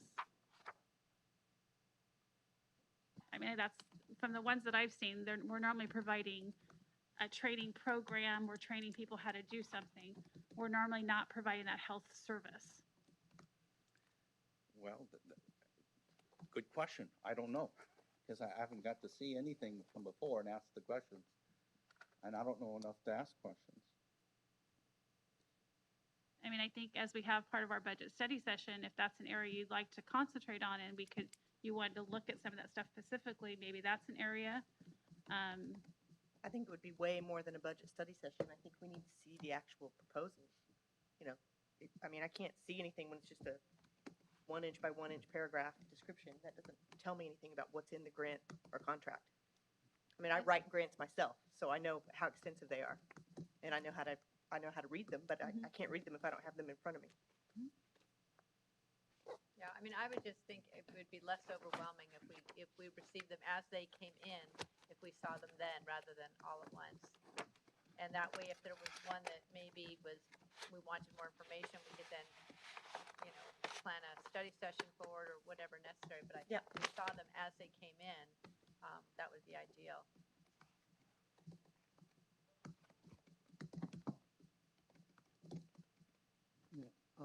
Mr.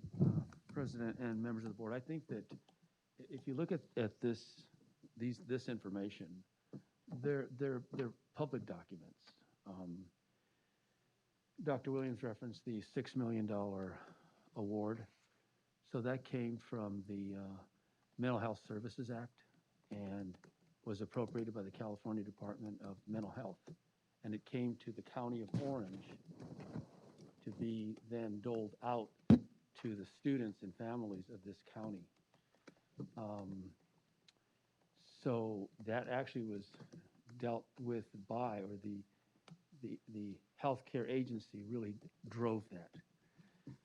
Back then, we had a different medical officer. We had Richard Sanchez, who was the HCA executive director. People like that were driving it. And where we came into it was, you see, in reality, they can go right to the districts because they're not, I mean, we have kids here that can use the services in our Access program. But really the money goes to districts. And we played a sort of an intermediary role of helping to work with the HCA and the districts by looking at what were the needs of the districts and then articulating those needs back to the MCA and coming up with a plan for how the money was going to be used. And in this case, we had the approval of 7 coordinators that were hired to help each district, and the districts chose these coordinators. We were part of the process of setting up, but the superintendents or their designees were part of the interview process. And they selected who was going to be on these panels to select their own coordinator. So these 7 coordinators are serving across the county. And they're individuals. They're not running clinics. They're not running wellness centers. They're working to help a set of districts, because we have 27 districts, so we had to break it up by smaller regions. Well, there's only 7 of these people, and this is a 4-year grant. So that $6 million has to last for 4 years.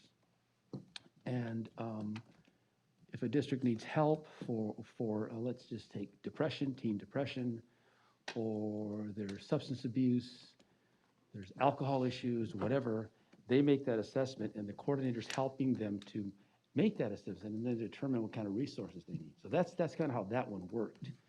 Sometimes we get appropriations from the California Department of Education, the CDE, who will get federal money, for example. And that money is doled out based on the needs of your students, like Title IV, Title IX, Title I. And that money goes supposed to be going right to the students. So see, that's, I think, where this thing gets complicated. But in terms of showing you the documents, we're happy to do that. You know, that's. So maybe I expressed myself improperly. I was referring more to the process. Yeah. Not about the legitimacy of the Right. actual program, because Right. if you ask me, Yeah. are these services that are needed? Sure. Yeah. If the federal government's giving money, sure. But I'm talking about a process, you know, Right. whereas Right. education codes, like Education Code 1750, 1751, 1703, these all talk about, it has to be a board approved along with you. You just can't do it by yourself. And so I'm talking about a protocol and a process that's not being followed. And we may be in violation of the education codes on this. And so to give legitimacy to the contracts and what we're doing, you need to have board approval. So it's more of a process that I'm Right. commenting on, not on the need for these services, which are probably very appropriate. Right. Okay, so that's what I just wanted to say and give feedback to. Any other questions on the interim budget, on the variances, before we vote on it? Maybe just, so I noticed we gave 50,000 again to United Way, so is that pretty standard? Is that an annual donation that we do? You are looking where? I am looking on page 101B, just in the list of contracts. For That was 2021. still the same amount that we talked about. So Okay. this is for the year. Okay, so this is the prior one. Right. Okay, okay, thank you. So just as a reminder, that the board is just looking at approving the revisions that are in excess of 25,000 for the second interim. And that was on the document that was sent to you in advance of your budget packet, so that you all would have that ahead of time. Right. Yeah, and we're approving the variances, but I think what the board is interested in is all these other little things, like the Heisman Simon Foundation, you know, what is that? There's just so many grants and details here that I think we'd like to see it. That one particular one I'd like to see. The Healthy Schools Initiative, I'd like to see that one. So again, you know, Dr. Williams, if you're looking back at that, you know, if you'd like to see the actual agreement, if you could let me know, but we do give you on this sheet what the purposes of those funds are for. And so you do receive this at every budget cycle. It's like the Heisman Simon is, it provides preschool GLAD trainings to school sites throughout California. It's $83,000. And it tells you whether it's under state, federal, or local revenue. Yeah, you know, so like the Western Youth Services, I've been asking the last couple of years about any medical programs we have, and I just was reading the school news, the state throwaway journal that we get, and I found out that there was medical services that were being provided through this department, and I found out about the Reset Toolbox through the Western Youth Services. It may be a good program, but again, no one knows about these things. And I hate to be reading a journal to find out about what we're doing here at the department, because people ask me, I tell them I just don't know.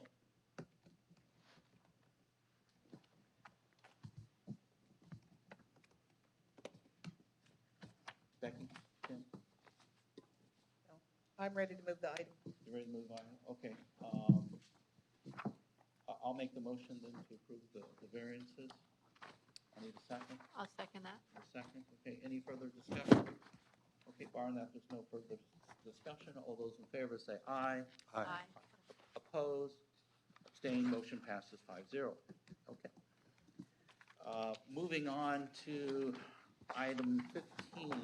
This is approval for electrical and water easement for the Harbor Learning Center North. And Renee? So now that we are on the property and because they had built out the part with Starbucks on the side right there, they need an easement to be able to get emergency vehicles through. So that's what there's one for water and there's one for electricity. And so basically we have to have the agreement with the city of Anaheim that they have the right to come on our property to provide those services. And if you remember that property, we're right up against the freeway entrance. And so there is really no other room because there's quite a drop right there. Okay. So this is an easement deed. That's an easement deed, yeah. Okay. I'll make a motion to approve. Okay, I have a motion. I'll second. Okay, and second by Becky. Any further questions or concerns? Okay, otherwise, let's go ahead and vote. All those in favor say aye. Aye. Opposed? Abstained. Motion passes 5-0. Dr. Winslow, I just want to make a comment on that project too. If any of you are working with the people from the city of Anaheim, they've been extremely helpful for us. You know, that has been an area that's had some homeless encampment issues. Sure. And they've been extremely helpful in helping us keep that under control and making sure that it's not affecting our property very much. And so just, if you get the opportunity to share with any of your colleagues. Well, thank you, Renee. Okay, moving on with the meeting, board recommendations. We do have to approve the new legal contract with Mr. Greg Rowland from Haight Brown and Bonsteel, and I'll make that motion. I'll second that motion. Motion in a second. Any discussion? Yes.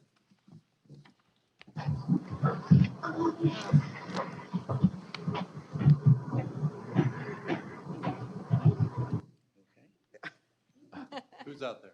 Is that Greg? Talking about your contract?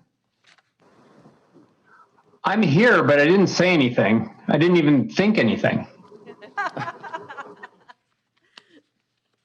Well, I have a couple questions because this is, I didn't, we got this a little bit late. But I had some real concerns about the general counsel would serve as and act as a liaison and responding to inquiries and directives from the board. Over the past couple years, I've struggled quite a bit in getting information from the attorneys and making sure that I was fully informed on things. And sometimes I didn't get information until late the night before or even the day of. And so I'm a little bit concerned about going outside. The other thing is that they said they would, part of this agreement was that they would keep records.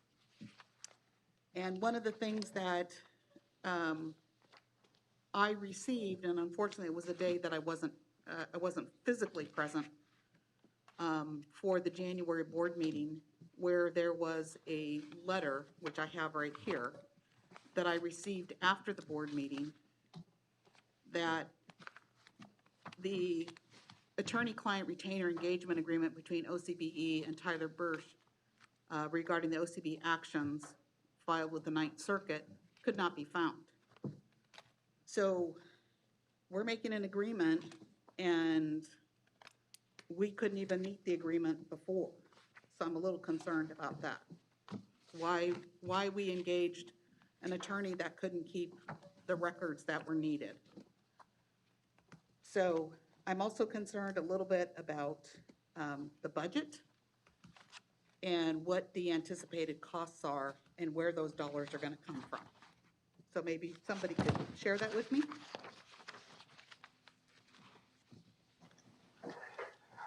Trustee Gomez, I'll do my best to speak to your concerns. With regard to the Tyler and Bursch contract, that's a completely different contract, and I think that was an oversight.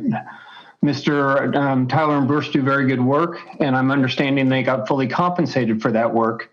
And the ability or lack thereof for them to locate a contract or us to locate a contract for that firm has really very little to do with this retention.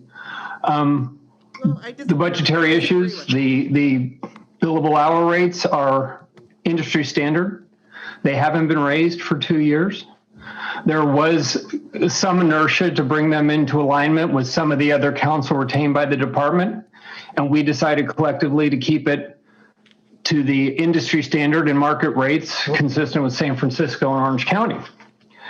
So if there are any communication issues that you are having with any of the council, you have my cell phone number, and I'm more than happy to engage in that conversation with you and with other board members. Well, I disagree about the ability for the law firm to maintain records.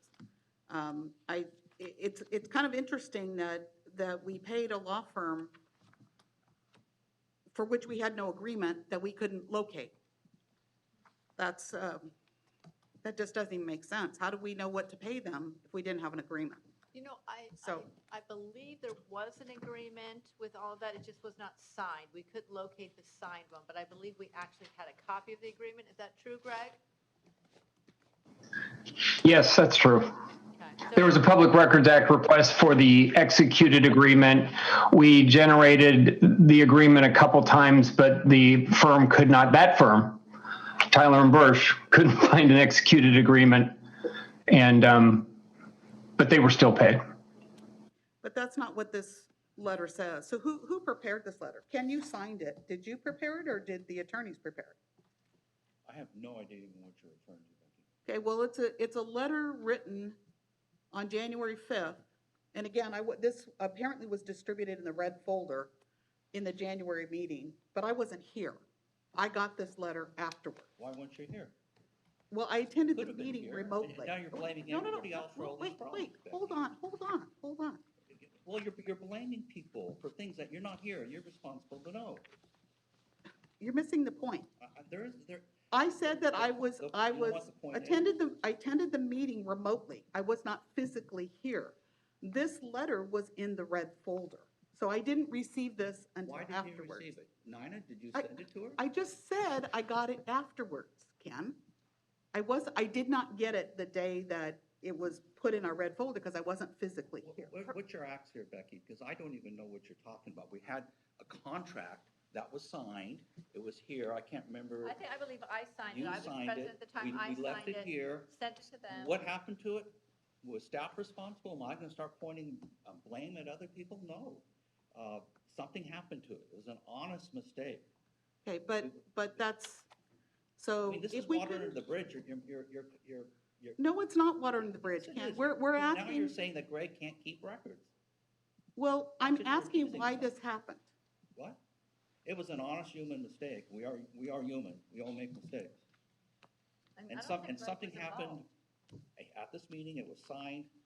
I know it was signed. I saw it, and we don't know what happened to it. I signed it. And I'm not going to scanned it blame back to anybody them. else. It just happened, Becky. Okay, well, you're not understanding my point, so.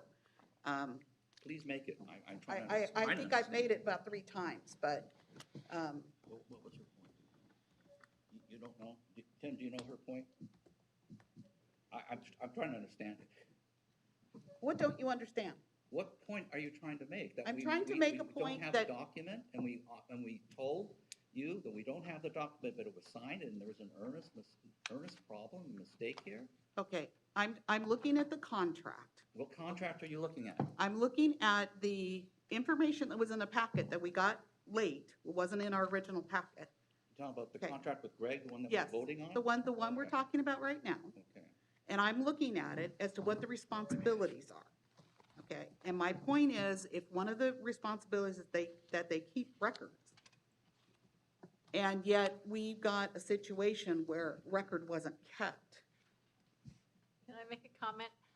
Greg was not being paid, so if he lost one contract, which I know he didn't, he had nothing to do with it, but the fact that we weren't paying Greg, I think, if he had anything to do with it, I'd give him a little bit of That's not what leniency. she's talking about. She's talking about the contract with Bob Tyler. Well, no, but I Tyler think Burke. she's concerned that part of the contract with Greg is that he holds all contracts, and here there's a missing contract. But I'm not going to hold Greg accountable for a missing contract when he wasn't even being paid to hold contracts. And I signed the contract, sent it to Tyler Bursch, and then for some reason it I guess didn't come back and nobody followed up on it. Greg's not responsible for what Tyler Bursch does. But now that he's full, now that he's gonna be paid, we'll hold him responsible. So why are you criticizing Greg for No, something I'm, Tyler I'm Bursch trying to did? I'm addressing the contract. I'm not blaming Greg, I'm addressing the contract.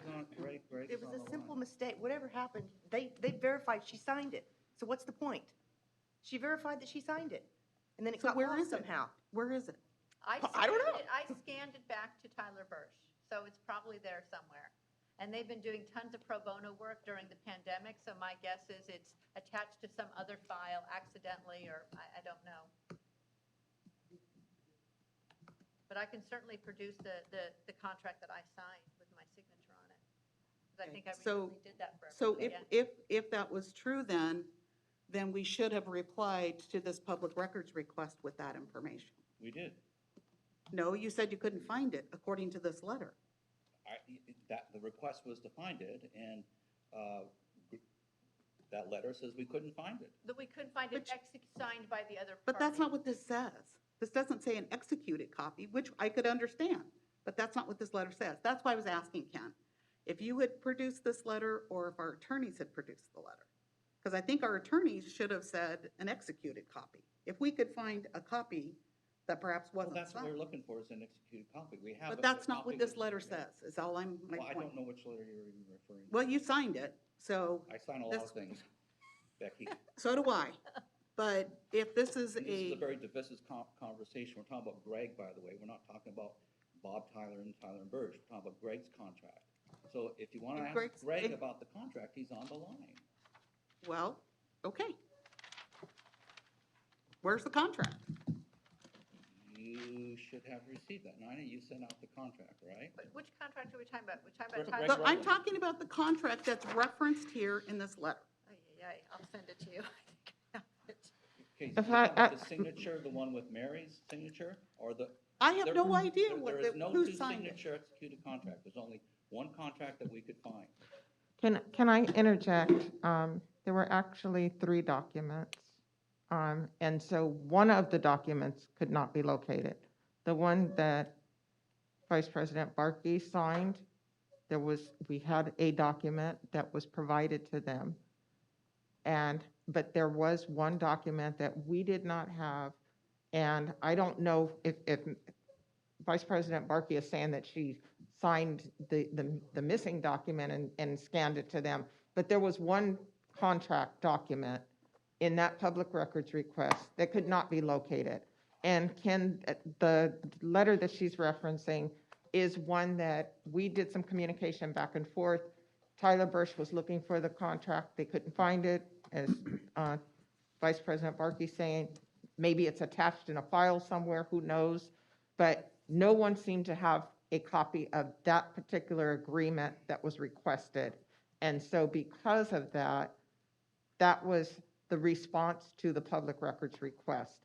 And Dr. Williams, you asked us to do that document and send it. So that's the document that she's referencing. Right, the PRA wanted the executed contract, right? Right, And we couldn't- and we but there couldn't were find it. three documents, 3 contracts at the time that were referenced in that PRA. And this is one of 3 that could not be And we couldn't located. get the Tyler Bursch one. Correct. Right. But they were all Tyler Bursch. I'm just saying that there were 3. Maybe it would be helpful when we get these public record requests that we see the responses, so we don't have this confusion, so that we know that they've been properly responded to. Because I think this is referencing something that happened in late January, early February of 2019. So we probably need to have a better mechanism to make sure we respond to these more timely. So my I think we do question have a is, good- We do have a good mechanism. Mr. Rowland responds to all of the PRAs. He has been for the last 2 years, and he's been doing it on a timely basis according to the Brown Act, and we didn't have any problems with that. Greg was very specific on that. This one particular issue, we couldn't find it. It's an honest human mistake. well, and that's why I'm asking about things being timely, But we don't know, the only ones we see are things that are problems, as opposed to that we are in fact responding to them.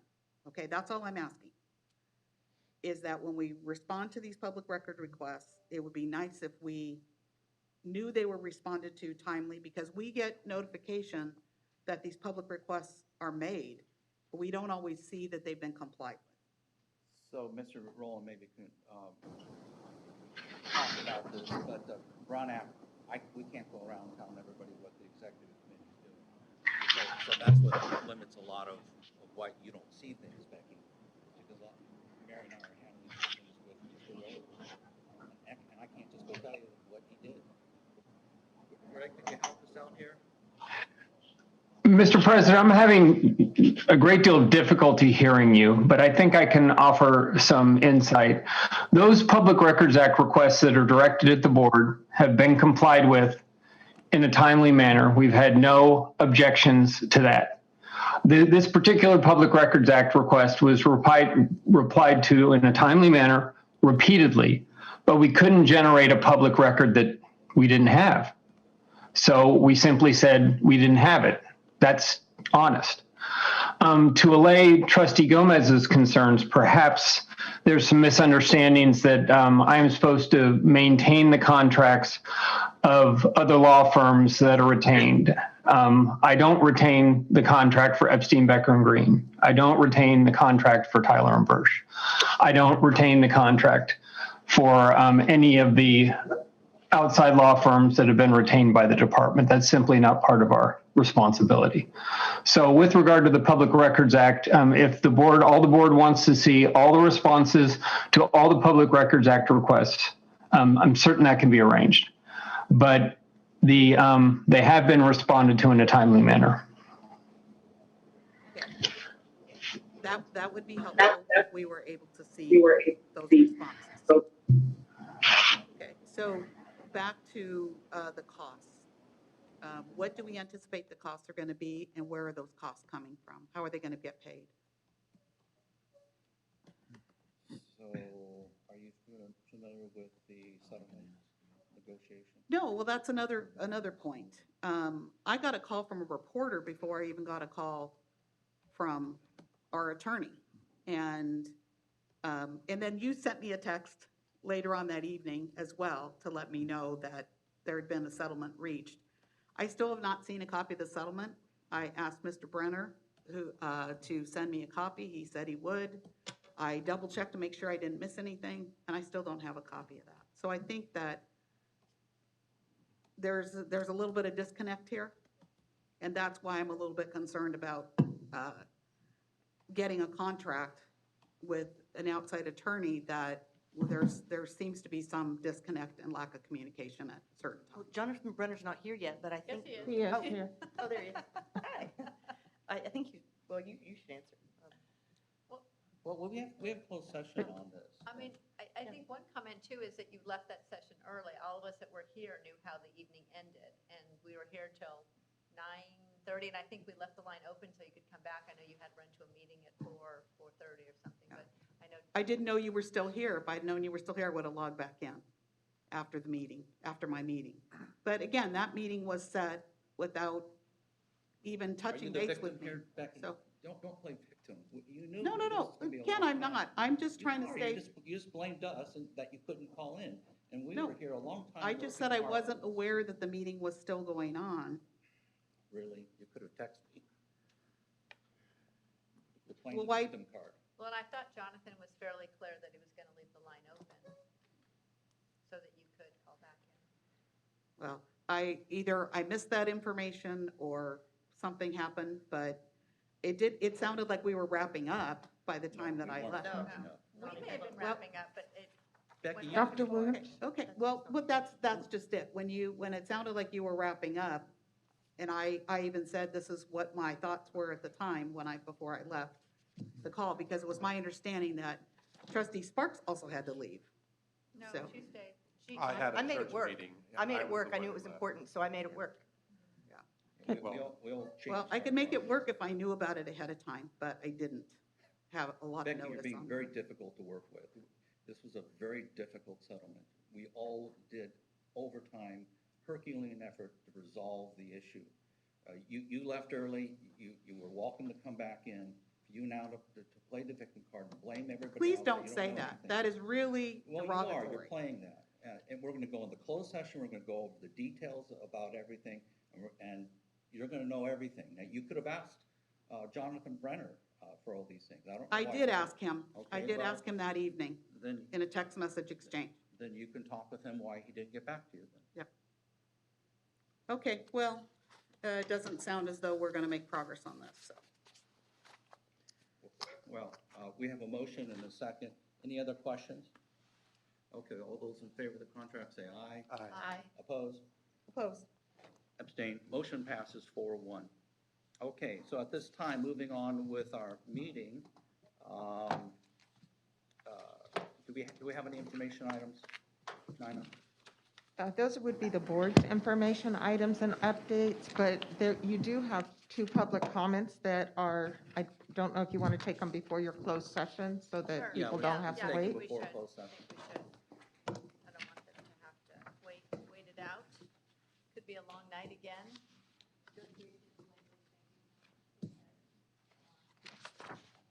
All right. We will start with Michelle.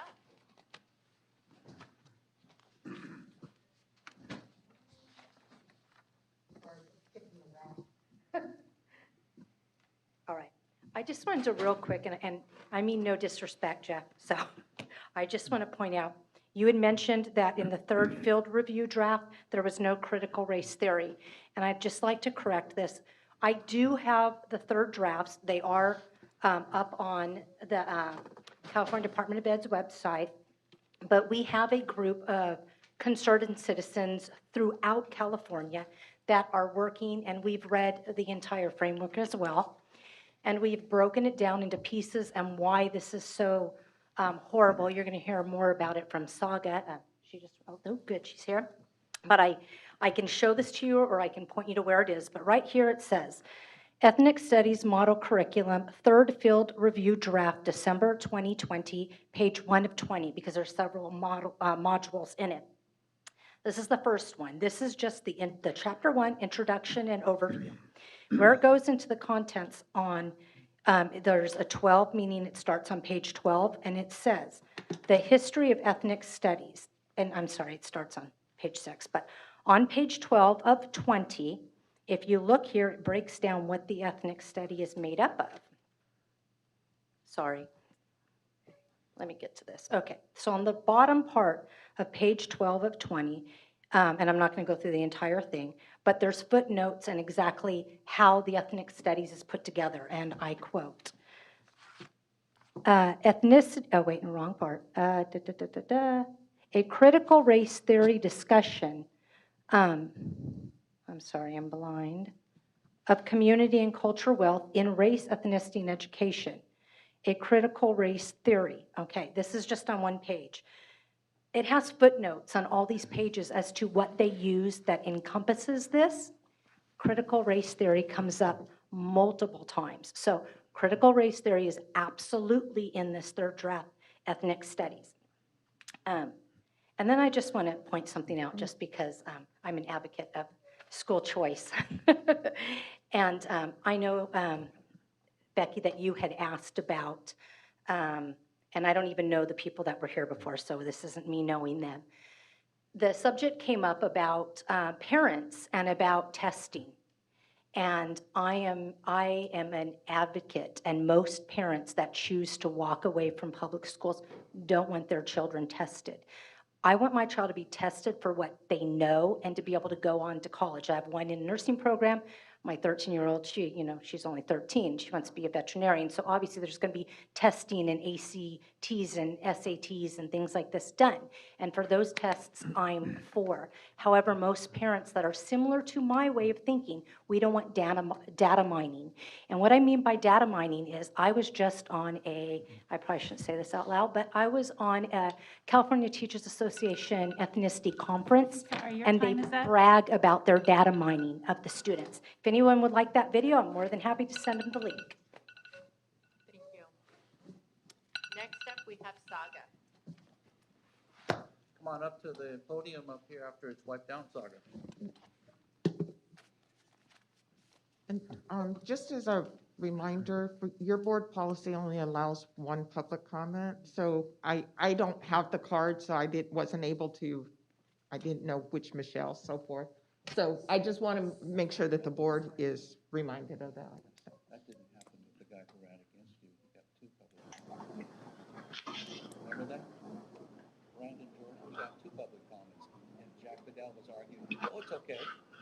So we, public comment, even Well, we'll just review the public comment board policy. I just want to make sure so that people aren't, it's designed so that people aren't responding to everything that comes up. If it's an agenda item, they certainly agenda items, but in terms of public comments to, if we're past the items and so forth, so we can revisit that conversation, and I just want you all to take a look at it, make sure there are changes that we need to make to it, we can do that, but I know Ken brought that up after Jordan made his comments and so forth as well.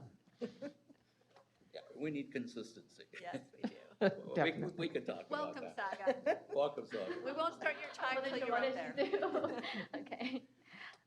Good evening, Honorable Board of OCDE and trustees. My name is Saga Conroy, co-founder and a secretary of Californians for Equal Rights, also a key member of No on 16 campaign. In 2020 election, the battle we fought for the true equal rights and merit received a landslide victory, and we nearly 10 million California voters vote against the divisive and discriminatory Proposition 16. It disclosed the fact that Californians want a merit-based society, and preferential treatment based on race, sex, skin colors, or national origins does not do us justice. No matter how hard political cronies try to silence us, we are all equal to fight, to fall, and to achieve the success that we deserve. Yet, here come ethnic studies. It's painful watching my fellow Americans falling into one trap after another like this.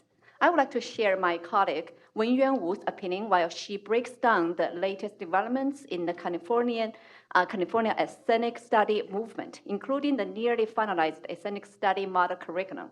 She remarks that growing up in China, the CCP minimized all ethnic differences in order to foster a sense of national unity through suppressing the truth and coercing compliance. Meanwhile, in America, she perceives the government and the school boards maximizing ethnic differences in order to create division. The ethnic study model curriculum actually stokes racial divisions and animosity by subjugating our society to binary race-based lens and by perverting our nation's complex history with a narrow framework of identity politics. Race balkanization, the toxic practice of separating individuals into hostile race boxes, has fueled the paradigm. Marxism is also preferenced here, not to inspire collectivization of all ethnicities to serve proletariat, it's a difficult word to me, governance, but to exaggerating disparities for a clear-cut race-based oppressor-victim dichotomy. Let me use Dr. Su's words to tell you more truth. Forget cancel culture. I think it's a shame. I do not like it. Uncle Sam, I am. Ignoring achievements in the name of the vogue and cause more division with the fires they stoke. Take history out of context. It's now the new game. Not looking for justice, just someone to blame. Today, it's a book, so watch what you do. One day in the future, they might cancel you. Thank you so much. Thank you. Okay. Any other public comment? No. Otherwise, we will be in recess for closed session number 1 and number 2.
the Board of Education is back in session after closed session.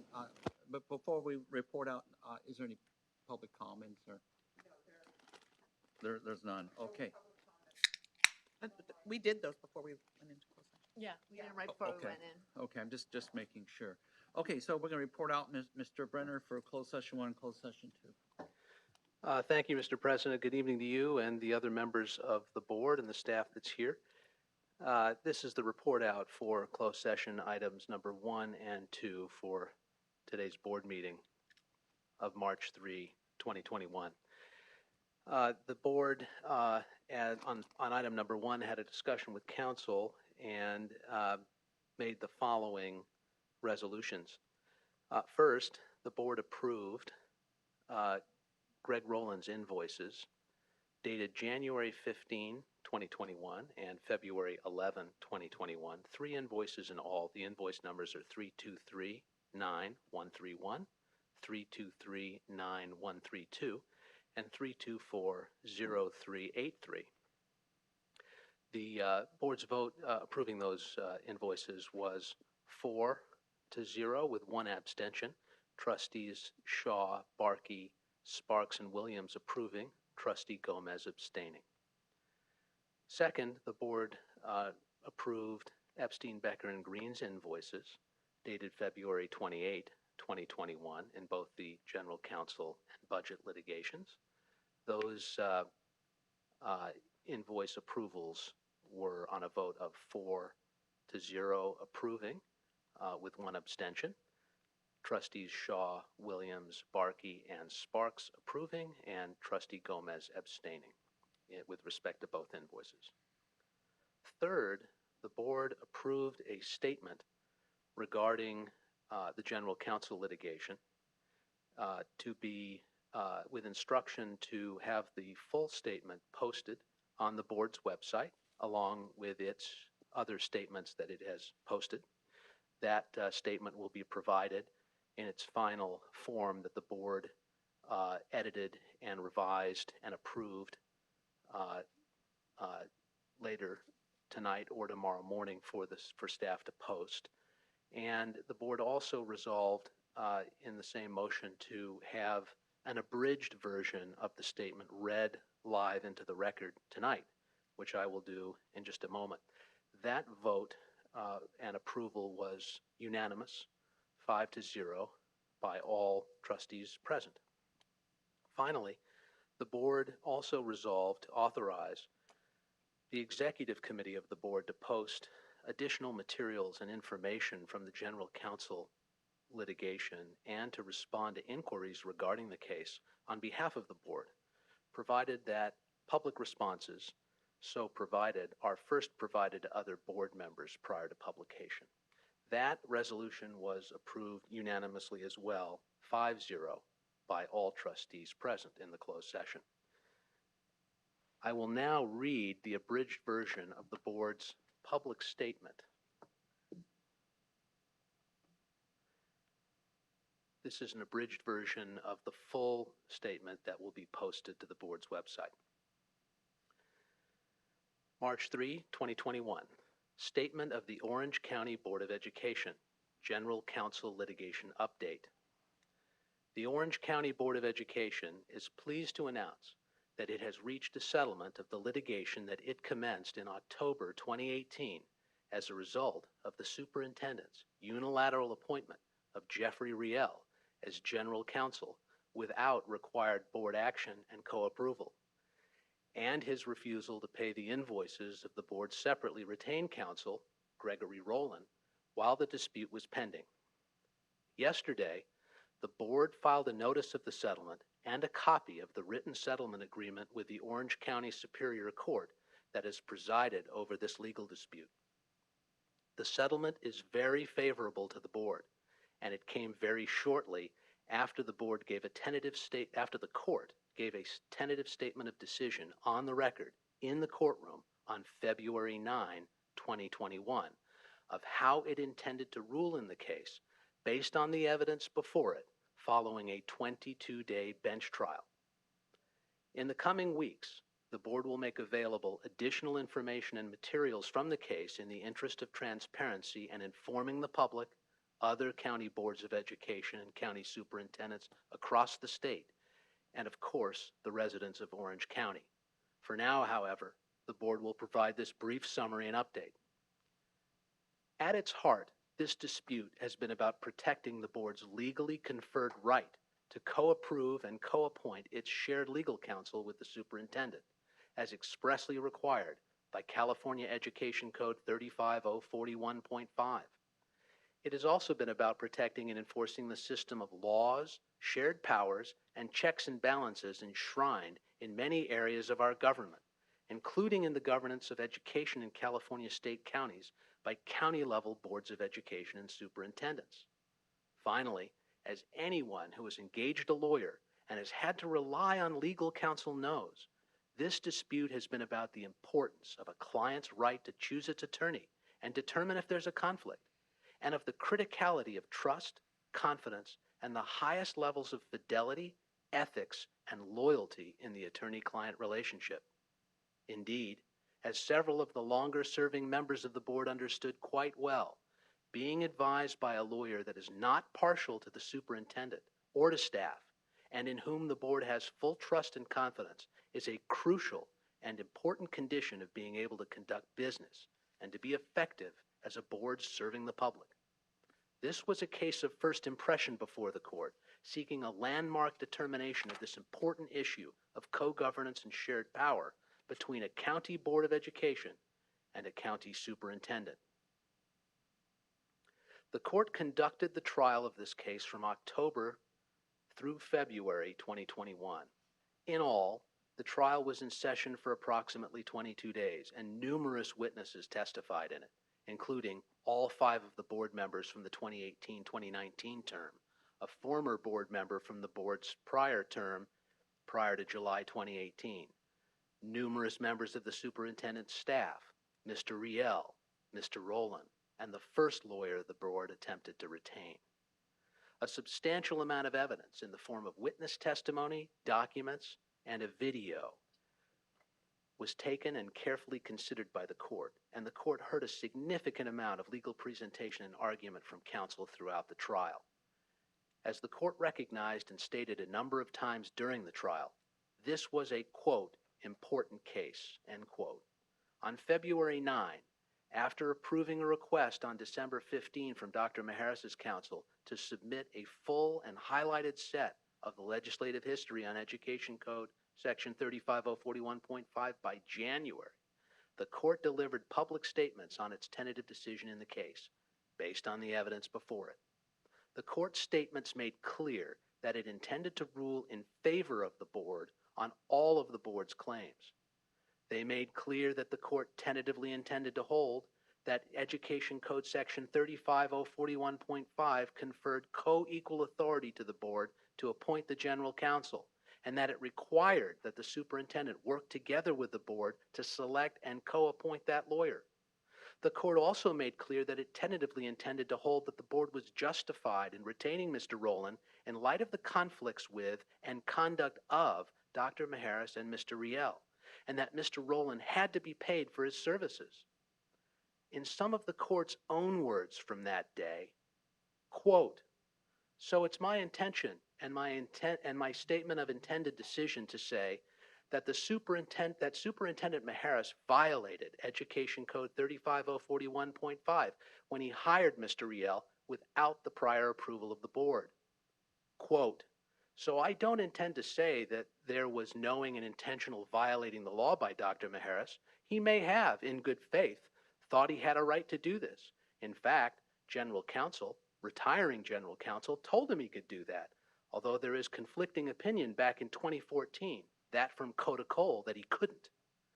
But all I'm saying is, it appears there was a violation.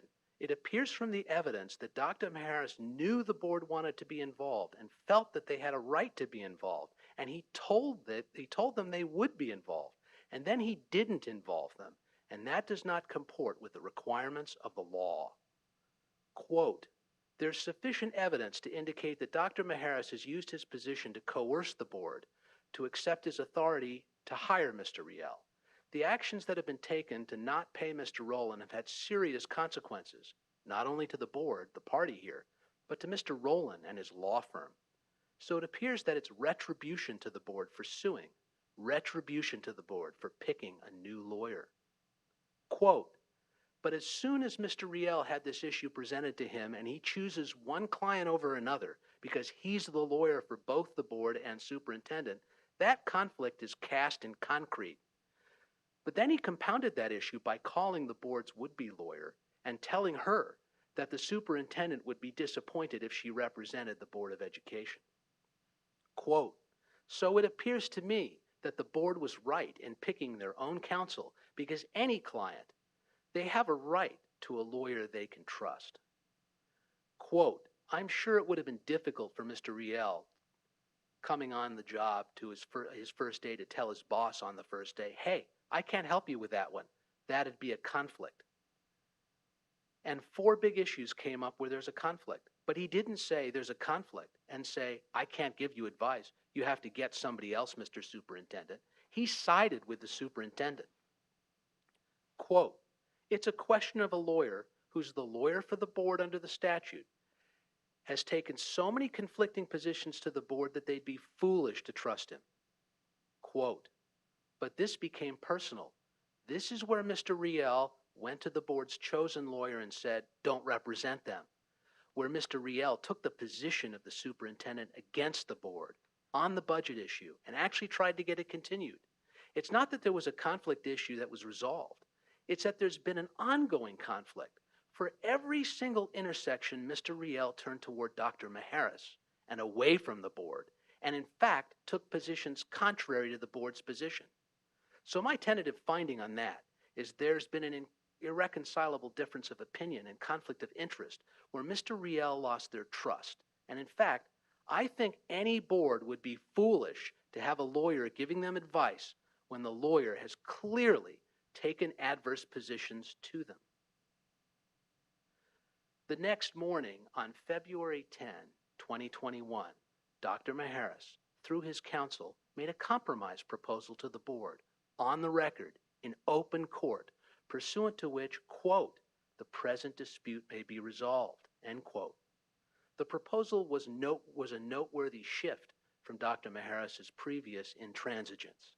It was the first time after numerous efforts by the board to settle the dispute with Dr. Maharis that he had offered to recognize the board's right, as the client, to declare a conflict of interest with its prospective legal counsel.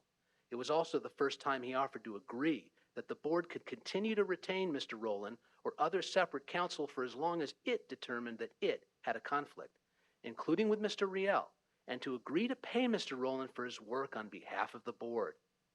In exchange, Dr. Maharis proposed that the board agree not to seek Mr. Riel's removal as the superintendent's counsel. The board responded to Dr. Maharis's proposal that afternoon, and the parties commenced settlement negotiations in earnest thereafter. These negotiations ultimately resulted in a final settlement agreement between the board and the superintendent, which the board approved at a special board meeting on February 22, 2021, and which both parties signed. Under the settlement, Dr. Maharis may continue to employ Mr. Riel as his counsel and as a legal advisor to other non-board operations in his office and the department, e.g., school districts, community college districts, departmental staff, etc. Also under the settlement, the board may continue to use Mr. Rowland or any other lawyer in lieu of Mr. Riel and his subordinates for as long as it determines in its sole discretion that there is a conflict. And Dr. Maharis will no longer refuse to pay Mr. Rowland's board-approved fees for services rendered. The settlement agreement requires the superintendent to make amends for some of the harms that his conduct imposed, both to the board's separate and would-be separate counsel, and to the integrity of the attorney-client relationship and a legal advisor's duty of loyalty and professional responsibility.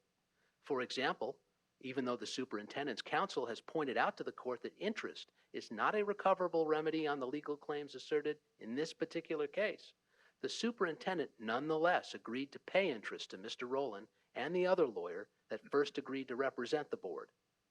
The agreement also strongly protects the board's right to decide whether it has a conflict of interest with a lawyer, and it codifies by agreement the board's long-held view that it has an irreconcilable conflict with Mr. Riel, and that this will continue to be the case while Dr. Maharis continues to employ him, and while Dr. Maharis continues to take the position contrary to the board that the board does not have the authority under Education Code Section 35041.5 to co-appoint the shared legal officer with the superintendent, and that the superintendent's unilateral appointment of Mr. Riel was valid.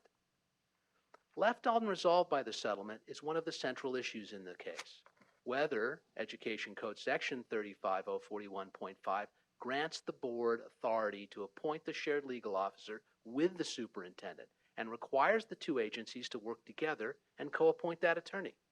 Although this issue technically is left undecided, the court's statement of intended decision is unmistakable. The superintendent avoided a likely decision in the board's favor on this issue via the settlement. Thus, in theory, this dispute could arise anew when the next general counsel vacancy occurs. It is the board's hope that, when that day arrives, the superintendent will be far less combative and far less authoritarian than this one. Indeed, apart from the fact that there is a clear legislative delegation of such authority to the board to co-appoint its legal counsel, it is of course eminently reasonable for the board, or for any client, to wish to have a say in who represents it as its lawyer. Likewise, it seems eminently unreasonable for the superintendent to deny that opportunity and insist on deciding for the board who its attorney will be. It would not have been hard for the superintendent to have worked with the board and to have selected and appointed the new general counsel together. Although the issue under Section 35041.5 is technically undecided, the board feels strongly vindicated by the settlement and by the court's February 9 statements on the record, and the board looks forward to being advised by Mr. Rowland on a general counsel basis while the superintendent continues to utilize Mr. Riel as his general counsel.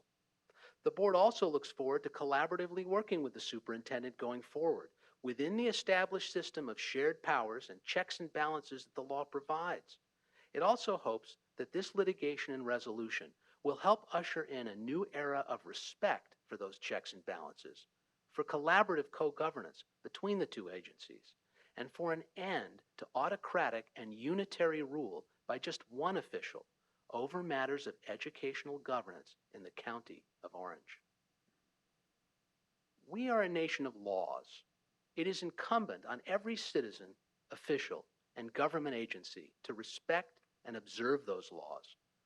That no one is above the law is fundamental, not just to the fair and effective running of government, but also to the very foundation of freedom itself, to a government that is truly for and by the people. It is particularly crucial for those in positions of power to be very scrupulous and respectful of the limits on their power that the law prescribes, including the checks and balances written into the structure of our government through the powers granted to other agencies and branches. One such power and check and balance, the power of the board to co-appoint the general counsel together with the superintendent, was under threat and at issue in this case. It is a power expressly conferred to both county boards and county superintendents in California, and it requires those two agencies to work together to select and co-appoint that person. The superintendent did not respect this law or the board's authority under it, thus making the suit necessary. Now that the dispute has been resolved, the board looks to turn a hopeful page toward working together constructively with the superintendent for a better future and reopen schools for the students, parents, families, educators, and educational administrators of Orange County. That is the abridged board statement read into the record. The full statement, as I indicated, will be sent to staff for posting on the board's website, and that concludes the report out for the closed session. Very good. Thank you, Mr. Brenner. May I have a motion to